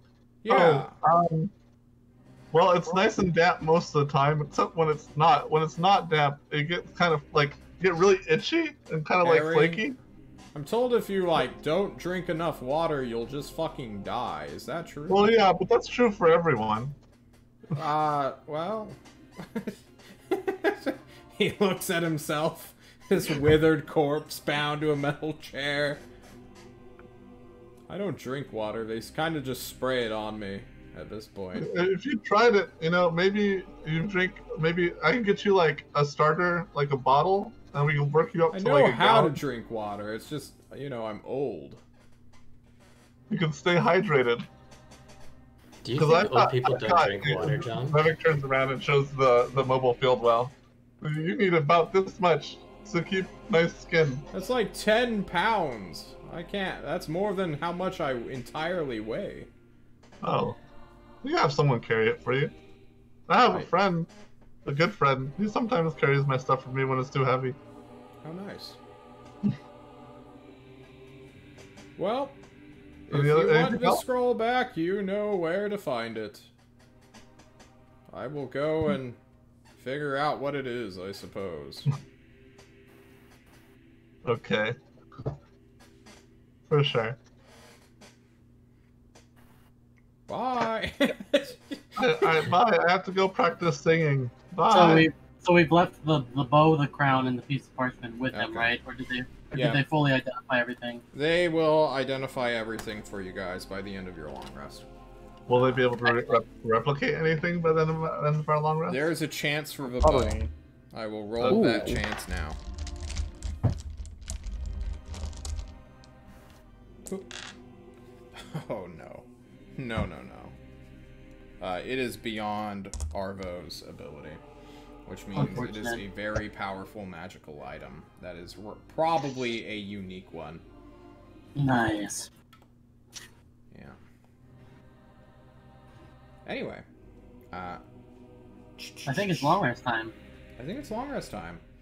Is there anything else you guys want to do before the long rest occurs? Otherwise, we'll just move straight into long rest actions.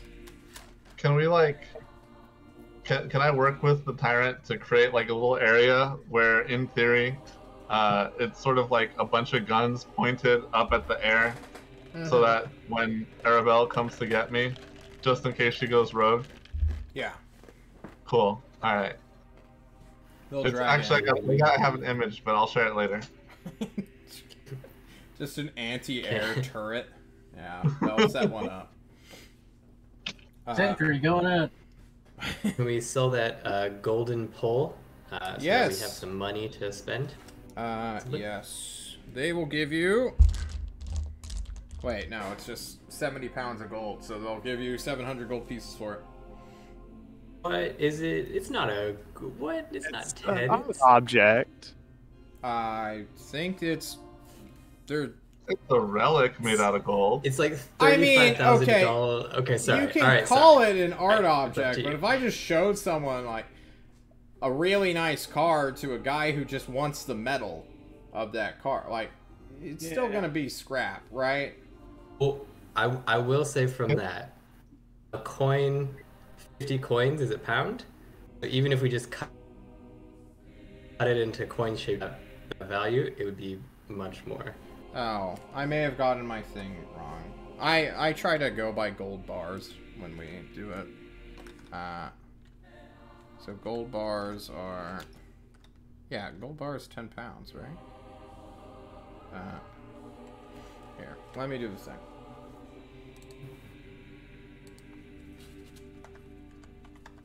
You're right, it is actually way more. John had his math wrong. Yeah, it's 3,500. I did my math completely wrong. I'm sorry. Ooh, that's Where is what it? The worth of the 700. weight. Yeah, it's literally worth its weight in gold. That's what I wanted it to do. I forgot how to do my own math like an idiot. Alright, sorry about that. I'm glad you accept my apology. That would be 700 gold pieces for each of us. There we go. Evenly. Are we I not knew counting Eric? 700 was a good number. Oh no, that is counting Eric. I'm done. Yeah, Yeah. please count That's Eric. counting Eric. Yeah, because it's 5. 25 Yeah. divided by 5 is 7. So, If I wanted to sell this gold shank, how much gold would I get out of it? Are you converting it into Tolspucks? I know, into gold. You can't I convert don't want gold gold. into gold. Wait, what? Never mind. Are you memeing on me? Did you say you wanted to convert gold into gold? I mean, how much gold is it worth, this shank? The marble and gold oh, shank. the shank. Yeah. 3 times as much as a dagger. How about that? Okay, I'm fine with that. Okay. I'll be like, ooh, money. Just knock off a marble. Okay. Calculator. Are we ready for experience? Because John isn't. We defeated a spirit beast. What else did we do, gang? Hit me up. we defeated the statue. The Yeah. statue, yeah. That will get We you solved like 3 puzzles. puzzle Yeah, we solving. solved all the puzzles in the dungeon, and then we peacefully resolved the things with the spirits. And also quest XP for Rick Silverback. True. because we didn't- That's why that was after a long rest. That was I the gave first you thing we did. half of his last experience, so we'll wrap that up. We did complete Rick Silverback's quest of returning his banner to him, so good job there. Let me finish calculating combat experience. The statue wasn't worth as much as we thought it would, because CRXB gets a little wonky. That's fine. That's fine. It's fine. We solved 3 puzzles. That is that. We completed the... We got 1/3 of the scroll or the spell that Aerithil is making, or had made, and has scattered them throughout the world. So fucking Temer with his goddamn money exchange plan, unironically would probably work, and yeah, I'm not even kidding. I probably would. Oh, wait, is this something he's like done before? Or trying to do? Exchange toast bucks for silver. Travel to a rich city and exchange silver for gold or magic items. Yeah, you could probably like inflate someone's economy and fuck around with their markets. If you do yeah, convert all of our toast bucks, or convert all of our gold into silver. Take the Judgment of Longing to like the Forge of Alvin or the Thorazor, and just fucking go to town on their economy. You get more Tolsbucks than you do for gold, so it's not like a 1-to-1. It's a 1.25. So you would get more gold in theory, which you then cash out for silver, and then you go someplace and you spend that money. Let's devalue a state's currency, everybody. Fuck it. Economics. All right. So how much are we giving you guys? You didn't fight the ghosts, but you did. Encounter I felt like them. I fought them. I would say no one took an attack action. Except we negotiated with them and placated them. All right. We almost died to them. You're not a one of us. team. Yeah. What did we learn from them? We learned their names, and we learned that they were royalty, and we learned specifically from Arvo just now that they are unique. They were royalty? Well, they said they were royalty. They said that they were royalty. I thought they said they were nobility. Or nobility, excuse me. And we learned that they were uniquely intelligent, as most undead are not. We learned that standing next to people can kill you. True. So. Standing next to a lot of people can kill you. I suppose we also learned from that room specifically that the treasures that were put at the altar were there to represent Aerithil and his standing as a person and a leader. I don't think that's true. Oh, we learned that they were there for yeah. Yeah. Oh, I suppose. Oh, sorry. I got the intention that these were shrine offerings, so not really representing him, but sort of respecting him. Mm-hmm. Were these for nobility? Do you think they're also like an offering to the shrine? Like they offer their afterlife or something like that? Ooh, that's tight. That would be pretty sick. I guess we also got clarification again from Arvo that the mural that we saw was literally his life, and that he you guys learned something about something pivotal about Phaistos. Yeah, that potentially Jerome or creatures like Jerome worked with the Ulithayans to help stop the end of the world.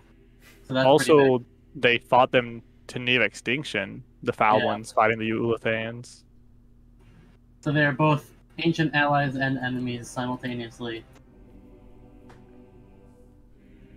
We brought information to Arvo about what it's like to be a frog. We did want to know that, but that's not. It wasn't like he was questing for that, right? If anything, he'd get experience for that.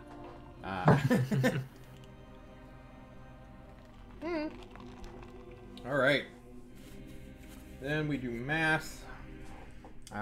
We should have asked Arvo about the Vedvelm.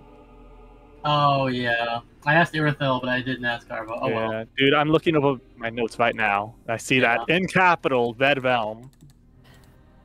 Yeah, I specifically asked Aerithil, and she's like, no. 5. All right, everyone can take home an even 1,800 experience. Ooh, spicy. I don't think anybody leveled off that though. 5 to No, 6 I need is about- a lot. No. I needed 8,000 to level up, so. Okay. Well, we did a lot of completing quests. We learned a lot, and I did include puzzle experience. So I suppose we can move to clever ideas. Did anyone have any clever individual ideas that I can reward you for? I encased the marble in I ice was gonna say. to Yeah. push it down the hole. Did that accomplish anything? I mean, I didn't know the exit was in the same room. So I guess not, huh? What about that time we launched Revik at a force wall? You just And threw a frogman at a wall. Wow. The only two interesting things that I can think of that I did was discovering the illusion in the statue room, and then climbing on Kushim's shoulders and accidentally discovering the mural that led us to the room with the lights originally, the one that we rested in, leading us to find the. That was Hang all on. included That's- with puzzles. Okay, All of these then puzzles. nothing from me. I would say Run's name dropping. Yeah, that Yeah, probably that was pretty saved your good. party. I will give everyone an additional 200 for that. And we did 3 sessions of roleplay, right? When was the Yeah. last time you guys got experience? One. Two. Yeah, I'd say either 2 or 3 weeks I ago. think- Yeah. We're going to count this one in as well. So we're going to give you all another... so we got an additional 200 from that, bringing us to 2,000, and then we're going to do 600 for roleplay. So now everyone should be at 2,600. So you said that was how People much? must be. A total of 2,600. That last one was 400 for roleplay. 600. 600. Okay. Hang on, I gotta, because I was adding it as you were going, so I have to. So 9845. Just scrub everything and just put 2600. Okay, Because I'm I've up to calculated the division Okay. as well. I'm up to 10445. Nice. Brood, you're muted. All right. I'm 10 ahead of you. How is that possible? I'll go down. Solos and duos. Yeah, you're all a little bit off from each other. Yeah, we're not the same. Gotcha. Because I'm at I think- 10.46. Yeah, so it's- the only two who should be the same should be Zero and Nav, Nav. because they were both with Slot They there. shared a traumatic experience, okay? They're on a similar wavelength. Alright, get off their back. I'm a Okay. stress eater, and he's kinky. Sum them up. A week is going to go by, and that means a month is going to go by, which means it's time for Revik shit. Do we need to take a break before then, or are we good to push on? Look, I'm good. yeah, sure. You want to Need take a a break? break? Alright. Break. Guys, we'll be right back with more vampire development. We'll see you all in a bit.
We're back, everybody, and Gibby is right.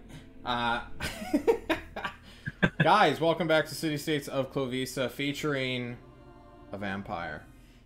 Revik, we're gonna do your stuff first as I drunkenly slur. Welcome back to Tolst. On the 30th, before the sun has set all the way, Revik, you are summoned by the tyrant.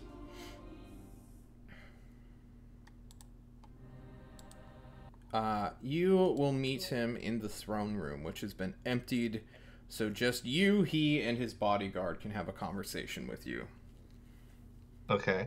Revik shows up in like a pure white lace nightgown, and he's like, "Hi, what's up?" What? I guess the tyrant just kind of looks at you for a moment. The red really does clash with the white. Yeah, but I hear the next part is I just like go clear and you can see through me. Plus, I thought this was like a good like it's white, right? But then when I come back, maybe I'll have some blood on it. It'll be a nice kind of symbolic thing. Why will your blood be on it? I don't know. It's a vampire thing. Can we speak about that? Well, Sure. I've summoned you to speak about that, but I want to get your permission first. Oh, okay. What do you need my permission for? I just like being polite, I suppose. Okay. Hang on. John's looking for the correct music. Not Welcome to Hell. Haunted should be fine. The tyrant looks at you, Revik. Do you want to be a vampire? Now, well, let me preface this.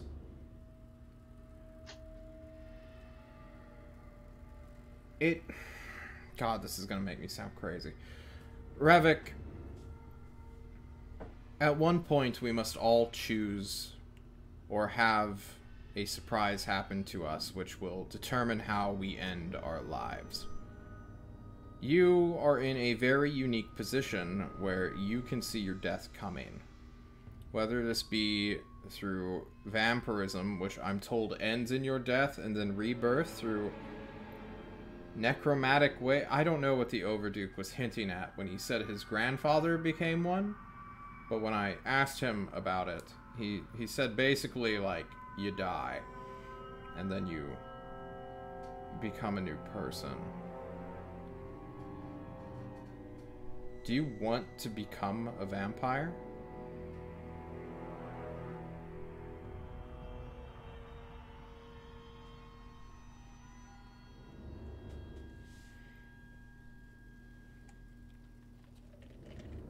This is a really bad time for you to be muted. Okay, you know, I had sort of resigned myself already because I knew I was gonna die 3 months ago.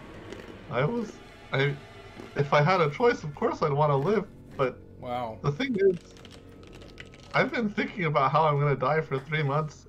I'm I've not already asking made you that if you want to live, Revik.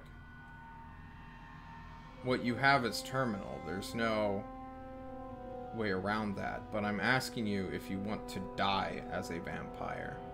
Because eventually it'll come for us all. And being pseudo-immortal, like a vampire, won't change that. Do you want to die as a man?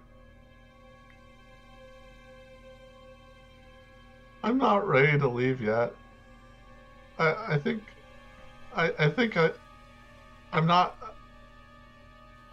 Death is just one step, but being gone forever, that's another. So,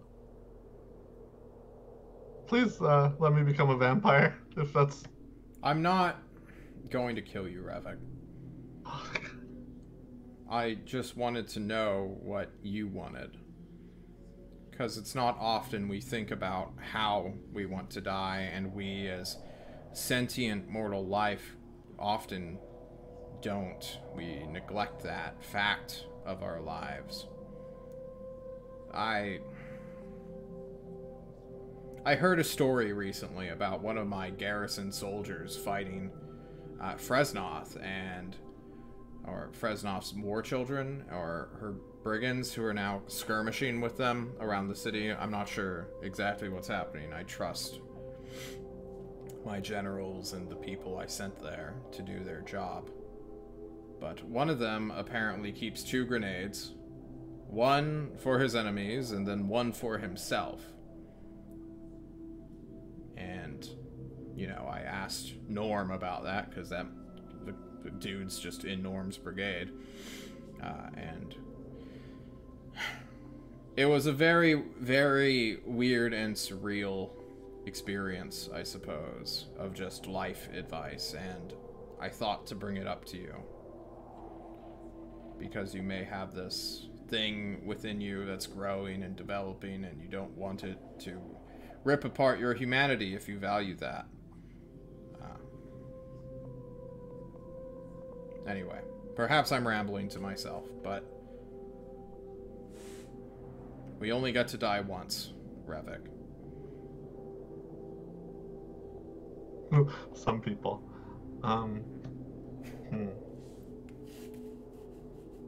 Rivik is deeply in thought.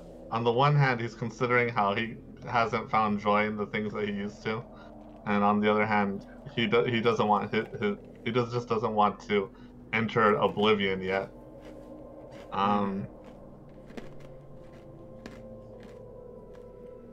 You know what?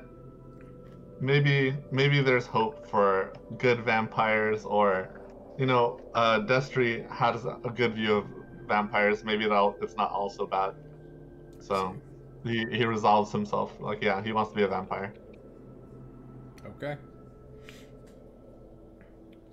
Well, I wanted to ask you that and tell you that you're not going to be sleeping tonight. We don't want you falling into a daze. Arabelle? Arabelle? Whatever her name is. Yeah, we're not going to let her catch us by surprise again. So we're going to have a standoff with the vampire. Or vampiress. We're going to see what she wants. And work this dual custody, because I don't want to get rid of you, and I'm pretty sure you don't want to be taken off by a crazy fucking bat out of hell to who knows where. Well, she's really nice, but yeah, I kind of want to stay here. But she like really tried to rip my fucking face off when I fought for you. Oh, that's true, but I mean, if you think about it, I've killed a lot of children. Sorry, I've killed one. And, one is, you know, it's a lot, yeah. It's fine. It's all just a matter of perspective. Okay. Maybe I'm like her kid, you know? Like, what if it was like a mother fighting for her kid? Maybe. And then you fought for me. Oh, I have such loving people. Yeah, okay. Let's not get sappy. Not in front of the bodyguard. Alright. Well, I'll see you tonight then, my friend. I believe she likes to come out at the Zenith, so, you know, make yourself available. Maybe like an hour at 11. I don't know. Do you want to bring any friends to watch me fucking throw down against her if she tries to bite my neck off? Oh, sure. I'll sell tickets. Well, let's not make a spectacle of this now. Well, I was thinking about how I might need to like get like spectacles going in the event of in the event that I don't need to drink blood, you know? Like I was thinking maybe we get some spheres of spirit beasts, right? What? What And does we that have mean? people thrown in there like a pit fight for experience. He's just looking at you, confusion. What? I'll talk to you about it later. Let's deal with this thing first. No, I think we should talk about it now. Like, I was put off until the last day here. We've only got like 4 more hours, man. Oh, okay, sure. All right, so I had this idea, right? So what if we had a pit fighting ring, right? Okay. Where we have these spheres of spirit beasts that regenerate, and then we just murder them for sport. Okay. Yeah, the spectacle of it might be enough for us to harvest instead of the blood. Oh! Okay, you want to, like, filter fish this. Are you trying to Yeah. become, like, a pure magical being? Sure. I mean, It's really hard to do, man. I'm not gonna lie, I've been doing it for all my life. You miss out on a lot. It's true, but think of it this way. I've got eternity now, at least until someone kills me. Yeah, I suppose. Could be cool. Alright, we'll put that one on the list of things to look into. But terror is insustainable, I promise you. You need to get, like, deep-seated dread, or a very clean harvesting system of, like, truly bringing that into you. Like, Okay. yeah, I'm speaking from experience here, bud. Also, you know, I'm sort of... he just looks left and right to see if anyone's listening to him. If I become a strong enough vampire, maybe I'll just take over a continent or a country or something. And then, Yeah, you know, from there, I'll be able to more cleanly filter dread or something. Peanuts. Alright, well, go hang out. We'll send, you know, an Ozark to come take a look at you before it's time. Maybe, you know, wear something a bit tougher in case somebody throws a magic missile or like a force bolt or, you know, a claw comes at you. Maybe not in your I'll ask someone for a weird shield. I'll ask someone for a shield, sure. Okay, thank you.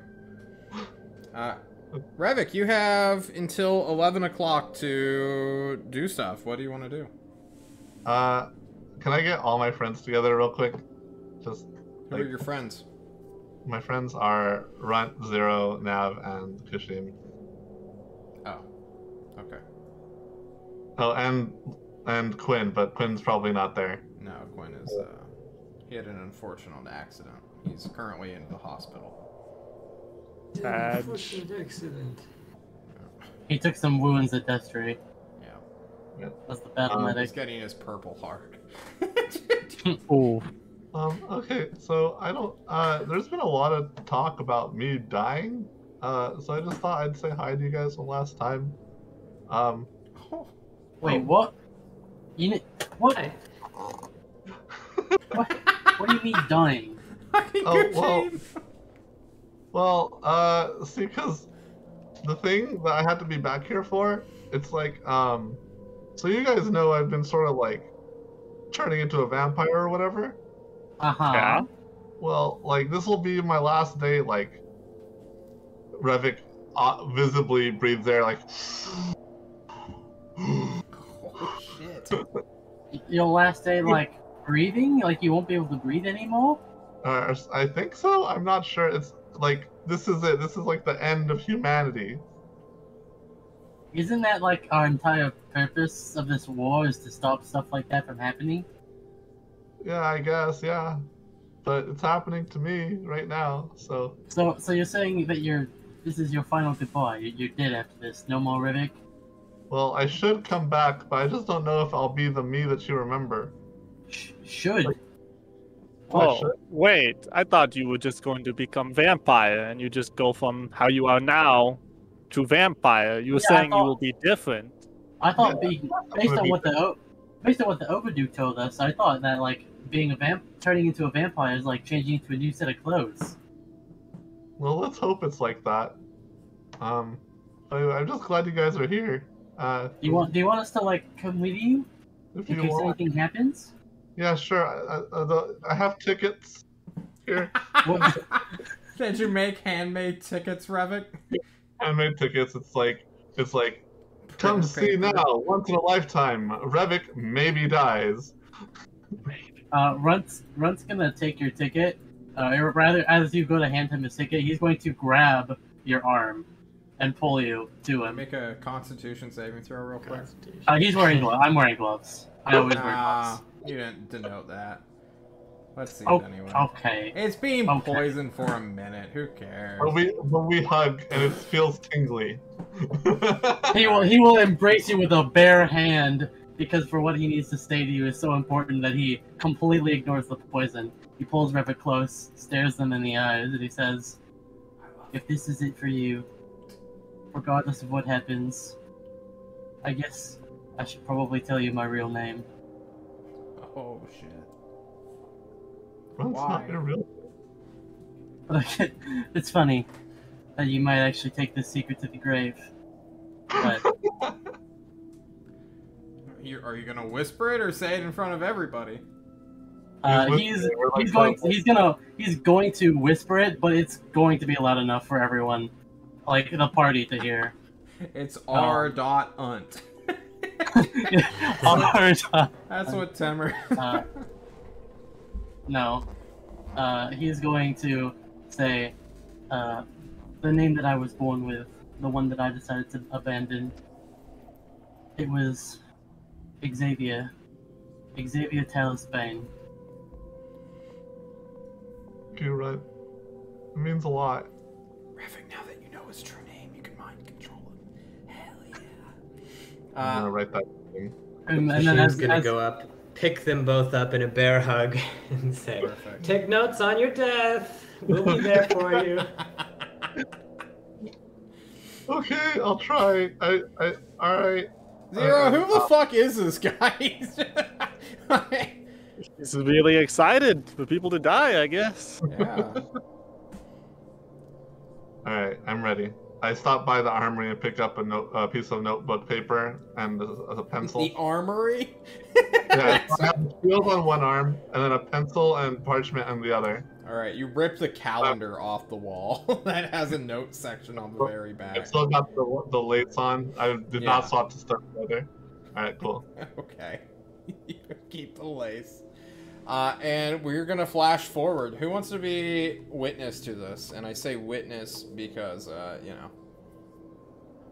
Does Zero stay behind in the kitchen making... No, I come. Actually, I wanted to bring all my Brings treats for adventuring gear as well, like my Alright. weapons and stuff. Okay, you're rolling up for a fight. Hell yeah. I will also be rolling up with a fight with, I suppose a dagger because oh no, I have a regular short bow. Never mind. I do have a dagger though, for throwing in case. Perfect. But I've got my regular short bow. Yeah. Kushim, do I even need to ask?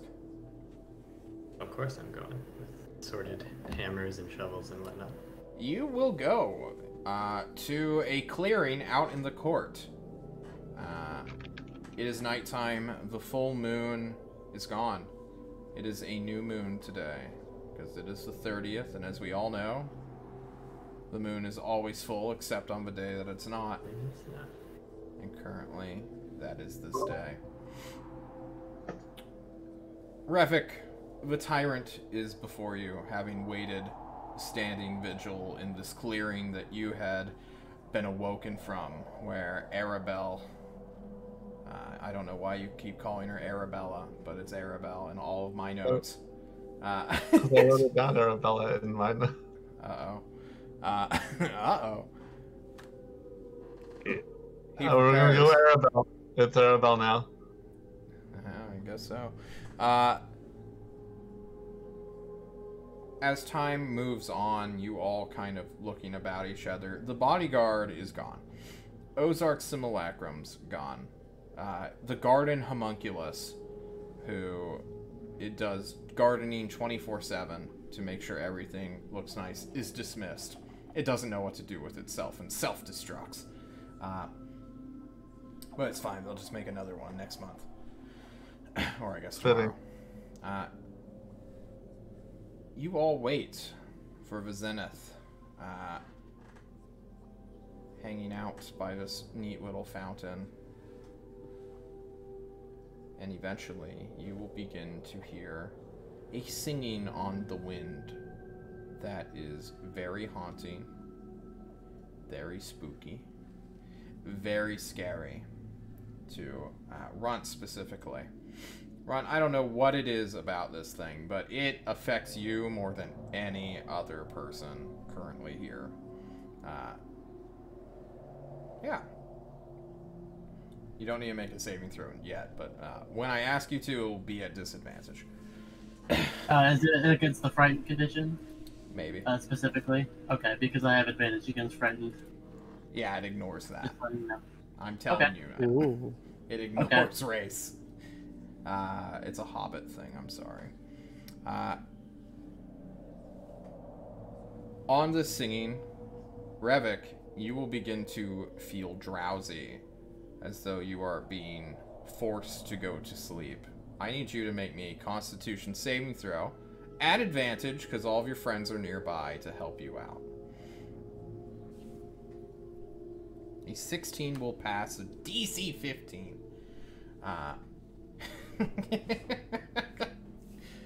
Revik, you feel your eyes falling, just getting heavier and heavier, and you're beginning to tilt. But your friends behind you keep you awake. Kushim, Runt, telling you his real name. Zero, being a stoic presence against the night. Kushim just slapping you in the face.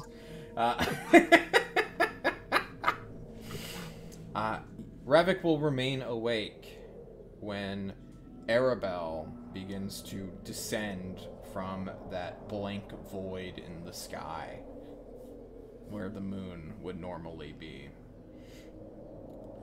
You all, for the first time, get to see Arabelle. She is roughly 6 feet tall, wearing this very plain-looking but I guess it's not too different from what Revik is currently wearing either, now that I'm thinking about it. It has some lace to it, but it's bright white, pure white, and it matches her very long flowing hair, which currently is just being blown by the wind. I never rolled for Arabelle's hotness, but I assume it's like the same thing with like the vampire bullshit of like, wow, you're naturally attractive in the like, oh my god, I'm going to fucking die kind of way. Which, Temer, you know, he just rolled hotness for Arabelle just right now and got a 13. So maybe it's good, maybe it's bad. Either way, you all get to see this crazy singing witch who descends from the shadow of the moon. And she will serenade you all. Do I have my serenading music? I think I'm playing it now. It's okay, we're on the serenading part of the Dark Souls music. Blim, blim, blom. Blim, blim, We're not on blom, Plim Plim Plom yet. blom, We're getting blom. there, but we're not there yet. Can't be serenaded if it's not to plim plim plom. Yeah, you can't. You gotta be the plim, plim, plom. Arabelle will hover in the sky, looking down upon you all. And she cries out, Revik! My beautiful child, where are you? I can't see Hi, you! Mommy. I'm over here. Oh! She hears your voice, and as she gets closer and closer to the ground, she will suddenly hit a field of force, and be recoiled. We gotta. There's like a lot of danger around here, and we have to talk first, and then I can go with you. You want to go with me? Oh, I'm so happy. I thought you would choose the fish. Fish? Oh, right, because he's like a filter feeder or something, right? What? Her voice is just like telepathically connecting you from this great distance. Everyone else is hearing Revik just sort of talk to himself. It's just so I want to go with you, and I'll do whatever you say, but I have friends here that I need to take care of when I'm not helping you. Hey, Revik, stop agreeing to things. The tyrant asked you. Okay. Oh, Can you fine. just calm down? I'm gonna shoot her now and get her attention, No, alright? He just starts No. firing eldritch blasts up into Whoa, the air. stop. I suppose he'll hit her a couple of times. She's not too high in AC. No. He misses a few times. She dodges out of the way of these eldritch blasts through the air current that she's sort of riding on. And the tyrant shouts at her, "Hey! What the fuck are you? You're gonna speak? You're gonna say something?" Revik, is she saying anything? You want me to translate for you? Or, Yeah, if you like, could. She doesn't like me. I was asking her. Hey, do you want me to talk to him for you? She Arabelle? lets out a sigh. "Oh, your little mortal thing is shooting at me, my child. Can you tell him to cease and desist before I bring out your father?" Oh, yeah, hold on. She says stop or she'll bring out my dad, which I assume is like, I'm gonna go get your dad to beat someone up, which is kind of scary. Okay, well. So maybe don't shoot her right now. Tell her I'm going to put Billy, i.e. you, back in the car so I can have a conversation with her, your dad. Okay? I'm your stepdad now, alright, Revik? If we're doing this weird family game, I'm here for you, bud. Alright, for sure. Okay. I'm so your dad. He says that he's my stepdad, and that. How dare he? I never married him! Fuck this guy! Yeah, he's kind of, but he's basically saying that he also has like custody of me. Like if you know what a custody case is for a kid? Yeah. What? Like on the weekends, I get to stay with him. How that. dare he make such a claim? You are mine. You're my child. You're gonna go with me. We're going to sing.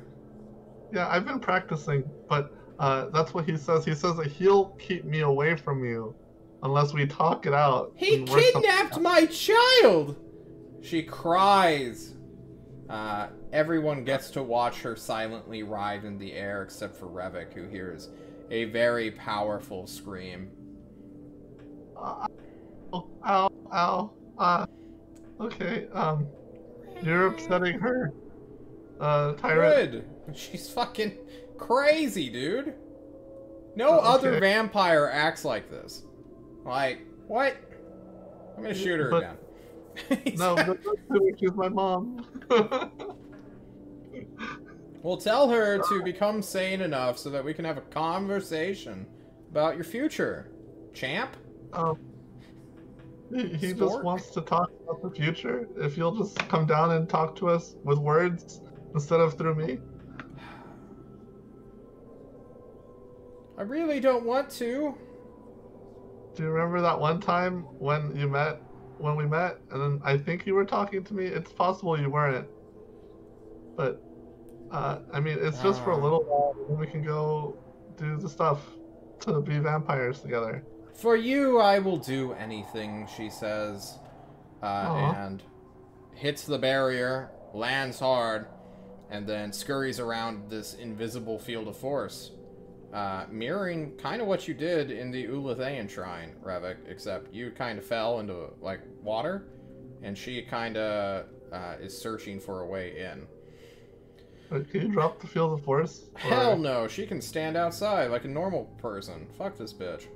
Okay, well, that's as close as she can get, I guess. Then start talking to her. No, she can make her way to the ground. She's like a spider, man. She'll figure it out. That's kind of cool. Just kidding. My God. Can you imagine walking on magic, everybody? Isn't that crazy? But Tyrant just has a little aside for you all. As Arabelle makes her way scurrying down to be about 40 feet away from where you guys currently are. She's kind of just hanging out in this courtyard with you all, out of movement and attack range.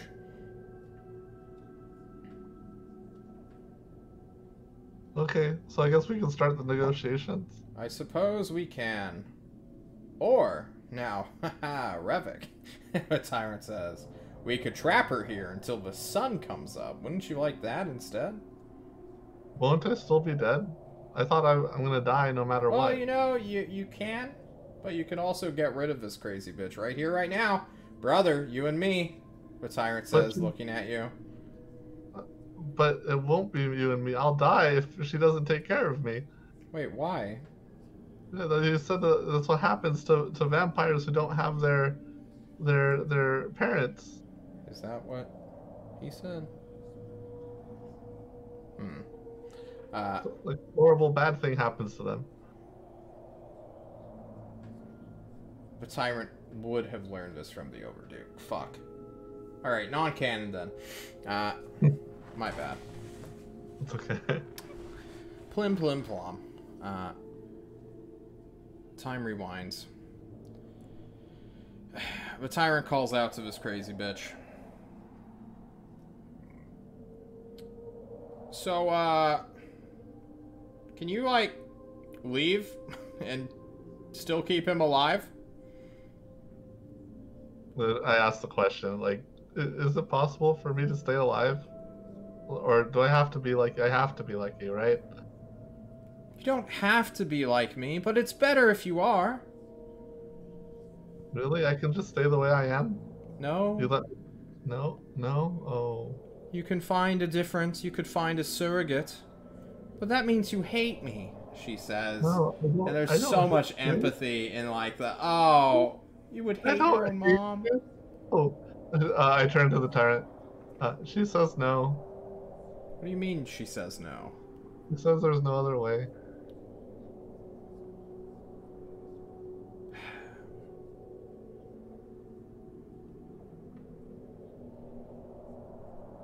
Alright, he says, looking back to the vampire.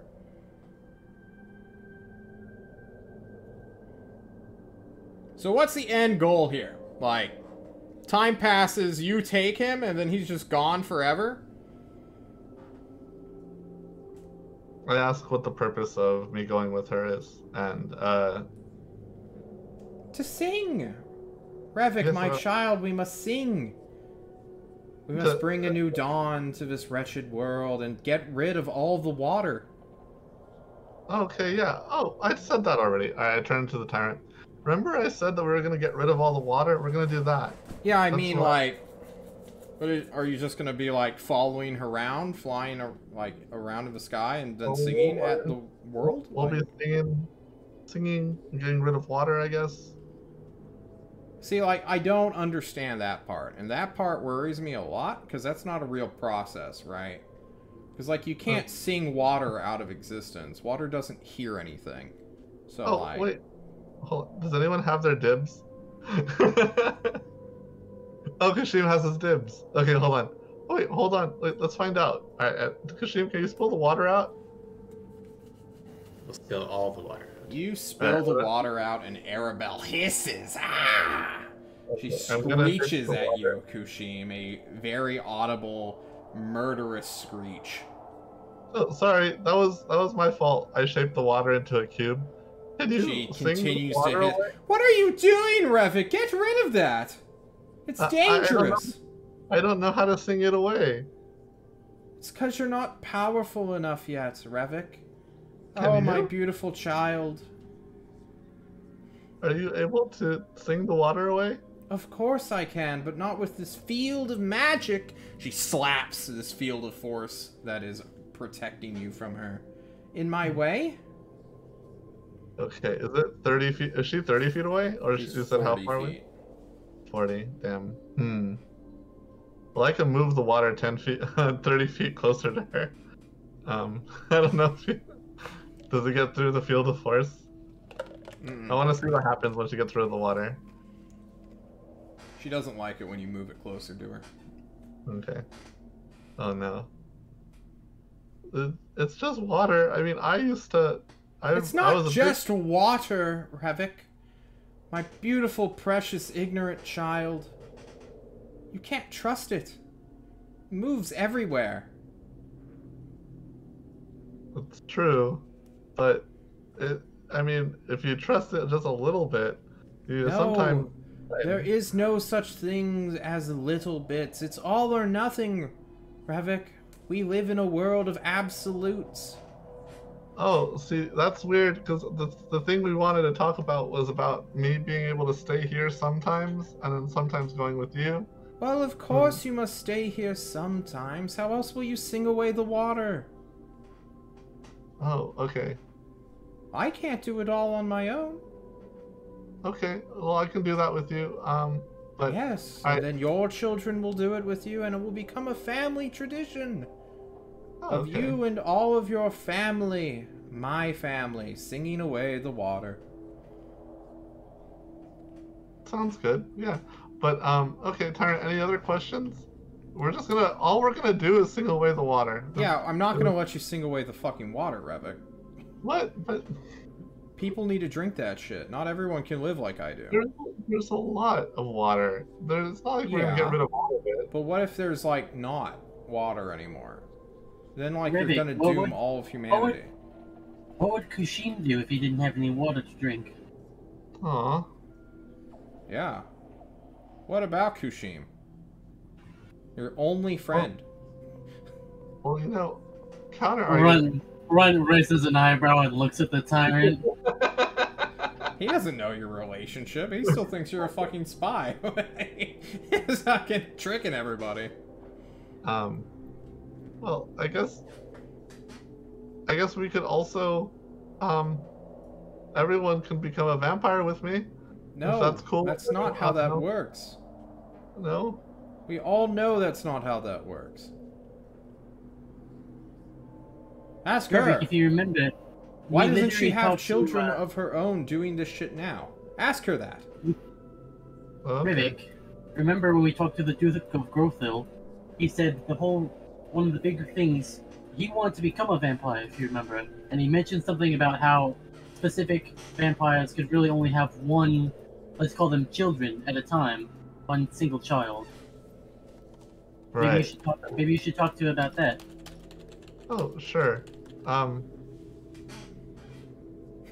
I guess I tell the tyrant about this clause about how vampires can only have one kid, and it's like, so basically she chose me. I guess that makes me kind of special, especially to her. She says I'm very important to her.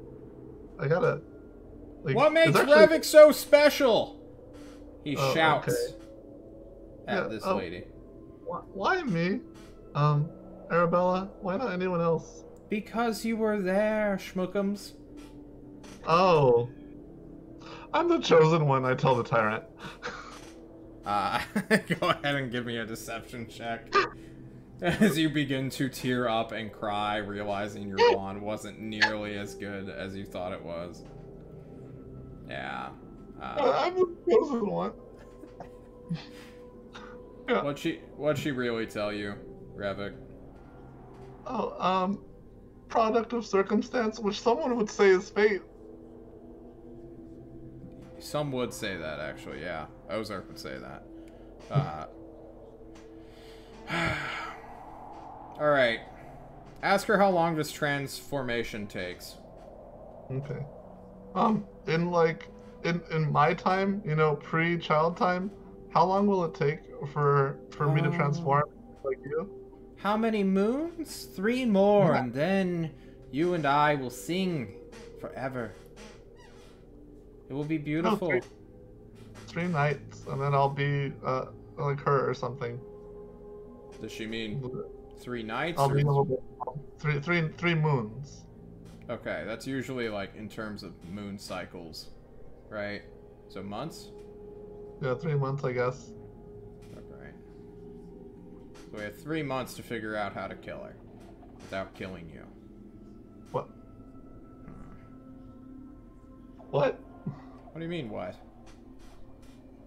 Oh, Isn't that the goal? Like, we give you all of her cool vampire bullshit, save your life, and kill her because she's crazy and wants to get Well- rid of all the water in the world? but she's my mom. Yeah. I killed my mom. Rivik, And you just Sometimes- watch it, his like, oh, that hurts so much saying that. Wow. Hang on, I need a moment. Rivik, Shame He will just put a clutches his chest as though he's having a heart attack. Oh my god. helpful pat on the shoulder. Rivik, you know, Oh. sometimes our families aren't as good as they're supposed to be. You know, I was Why did I my say family.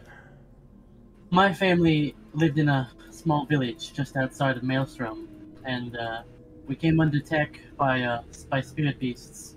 And instead of protecting me or leading me away to safety, I was abandoned by my father, my mother, and my brother. I don't know if they made it alive. I don't even know if they live. I don't know where they are. Never decided to look for them. During this But trust- tale, Revik, Arabelle is going to jump in or like whisper into your head. You should make him your child, and then he'll have a parent forever, just like you. Oh.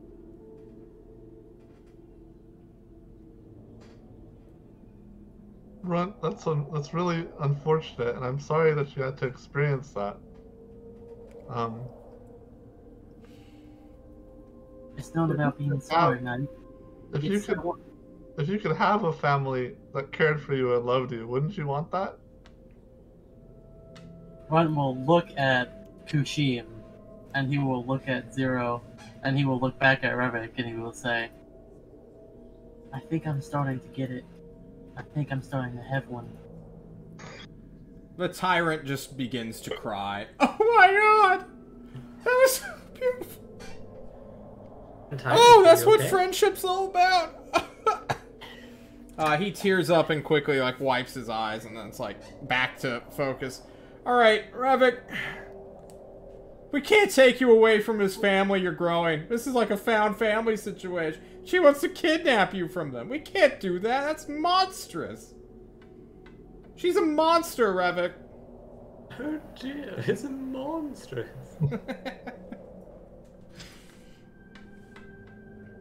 Hey, mommy, I can't. Yes, my child. The one I love. The light of the moon forever. I think I gotta stay here for a little while longer. At least. Oh, why? What's 12 times 80? Over 12 times 80 moons, and then I'll go with you to drink up all the water with the song. 12 times 80? She can't do quick maths. A lot of moons later. I'll give you a more specific one, but I also can't do quick maths. When your father hears about this, he's going to be so disappointed in you, Revik. I don't know him, so it's okay. You know him. You've seen him. Oh, wait, You know what is he that... can do. He'll tear apart the atmosphere and make sure rain never comes again. You would love that, wouldn't you? No, but I can't anyway. I'm willing to accept the consequences. Oh. I see. Tell your boy, whatever this creature is, this homunculus before me. 1, he smells. And 2, in 3 months' time we must battle. A battle of words must be sung. Okay. Is that... May whatever gods he believes in help him. Because I'm the best damn singer in this world. Revik. And you better join me in my chorus. Okay, well... I'll try. Bye, Mom. I love you, she tells you. And that very, like, oh no, she's guilt-tripping you, Revik. Mother knows best. Yeah. I only care about you. You're the only one. No, what about Dad? Of course I love your father. But it's nothing compared to a mother and her child. Okay, I guess I'd kiss you goodbye, but you're too fucking far away. I know. I'm sorry. I fell in with the wrong crowd, I guess. I guess so. I should have kept my greasy clutches on you. Well, I'll talk to you later. See you in 3 moons. No, you'll see me before then, too. She jumps into the air and is suddenly just carried off by the wind as though she's as light as a leaf. The tyrant, of course, shoots at her, but he's doing it like at disadvantage because he's still blinded by his own tears. He was truly caught off guard by the thing he said, and then like, oh, suddenly like friendship. So you know they just strafe past her. Really, she has too many hit points for him to just kill with Eldritch Blast. Okay. Alright, well, I guess I'm not going to be a vampire, but I don't know what I am going to be. So... What did she say to you, Revik? Oh, she said she'll see you in 3 months. No, I mean, I want like a one-for-one transcription of everything that you guys like had a conversation with. That's a lot. If I was... Oh, wait, I have a piece of paper. Okay, hold on. I mean, we could just get Ozark in here to like detect thoughts of you if you want and read your mind. No, that's okay. No, are you sure? I'm pretty sure. I don't know if you're gonna tell me the truth anymore. I think she's gonna bring you to a rap battle in 3 months. Oh, she what? Yeah, and she said that she was like the illest, the best at singing. So, like, you got no chance. Fuck. Like you specifically. She's gonna challenge me to a fucking rap battle? So we're gonna have like a war here in Toast in 3 months' time, is what you're saying. No, we're not gonna have a war with war. 2 people. We're gonna have a slaughter. She's not gonna stand a chance. Well, yeah, and then also she said that she was gonna bring my dad. He's not really my dad, but do you remember that multi-armed torso thing that I tried to talk to you about before? Yeah, I saw footage of it from the Ulathayans who discovered you. I think she's gonna bring that guy. Well then, you know what? I didn't like it when it rained anyway. It's too sad. It's just too sad. Oh, the rain, it just makes you so unhappy. Anyway. Alright, we're gonna go contact a singer or someone to teach me how to rap. I heard there's this lich named Bulby. Maybe we can get him in? Yeah, for sure. Oh, this was a lot less eventful than I thought. Yeah, I thought, you know, she'd try to break the barrier and fucking fight me. Well, I knew that she wasn't gonna fight you. She's a nice person.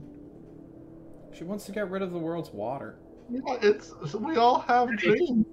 Everyone's gonna look at Rivik with puppy dog eyes, and he's gonna say, Rivik, she's trying to rip you away from our family. With the most manipulative voice and eyes that he can muster. Oh God. That's all I want. Well, guys, Kushim is not going to pick up on this manipulation, but we'll say. It does sound like that, yeah.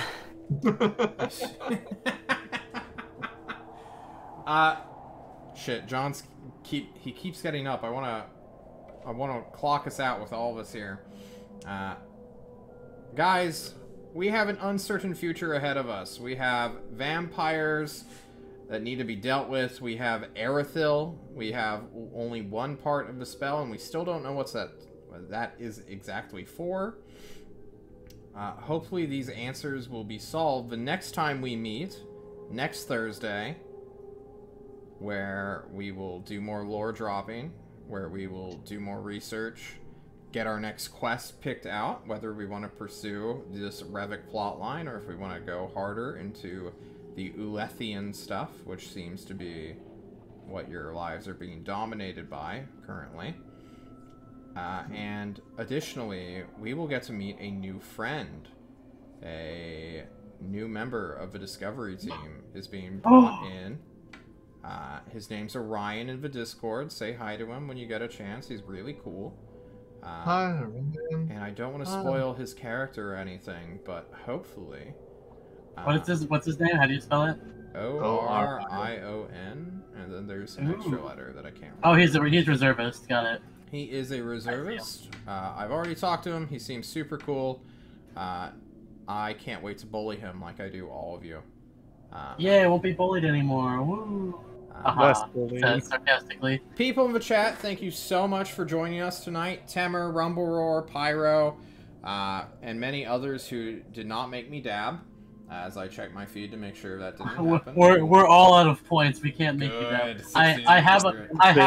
I have a new system now where I'm only going to save channel points to whenever a character dies. Then I will use my dab. Oh shit! Oh my god! Even if it's on our own team, even if it's myself, dabs for Good. character deaths. Wait, only. did you do that when Miros died?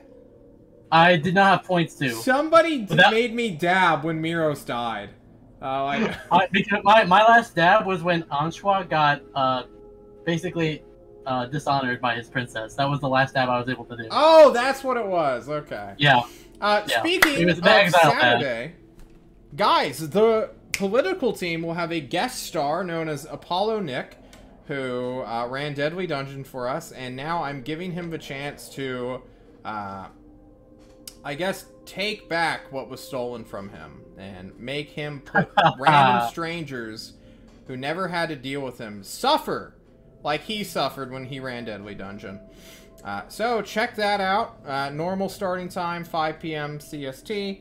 And right after that, literally 20 or 30 minutes later, I will be on Greg Hansen's, continuing my life as Creature, who just made a father-daughter bond with a Hydra who wants to end the world with its many heads. I can't wait. So guys, thank you all so much. On Monday, you know, Raid Team, they have an airship now. They earned that airship with blood and money. Like, holy shit. They lost a character for it. So, in the meantime, everyone stay healthy, happy, keep your dogs alive, drink more water, and as always, just don't die. Don't die. Everybody, peace out. Don't die. Seriously, don't Bye. fucking do it.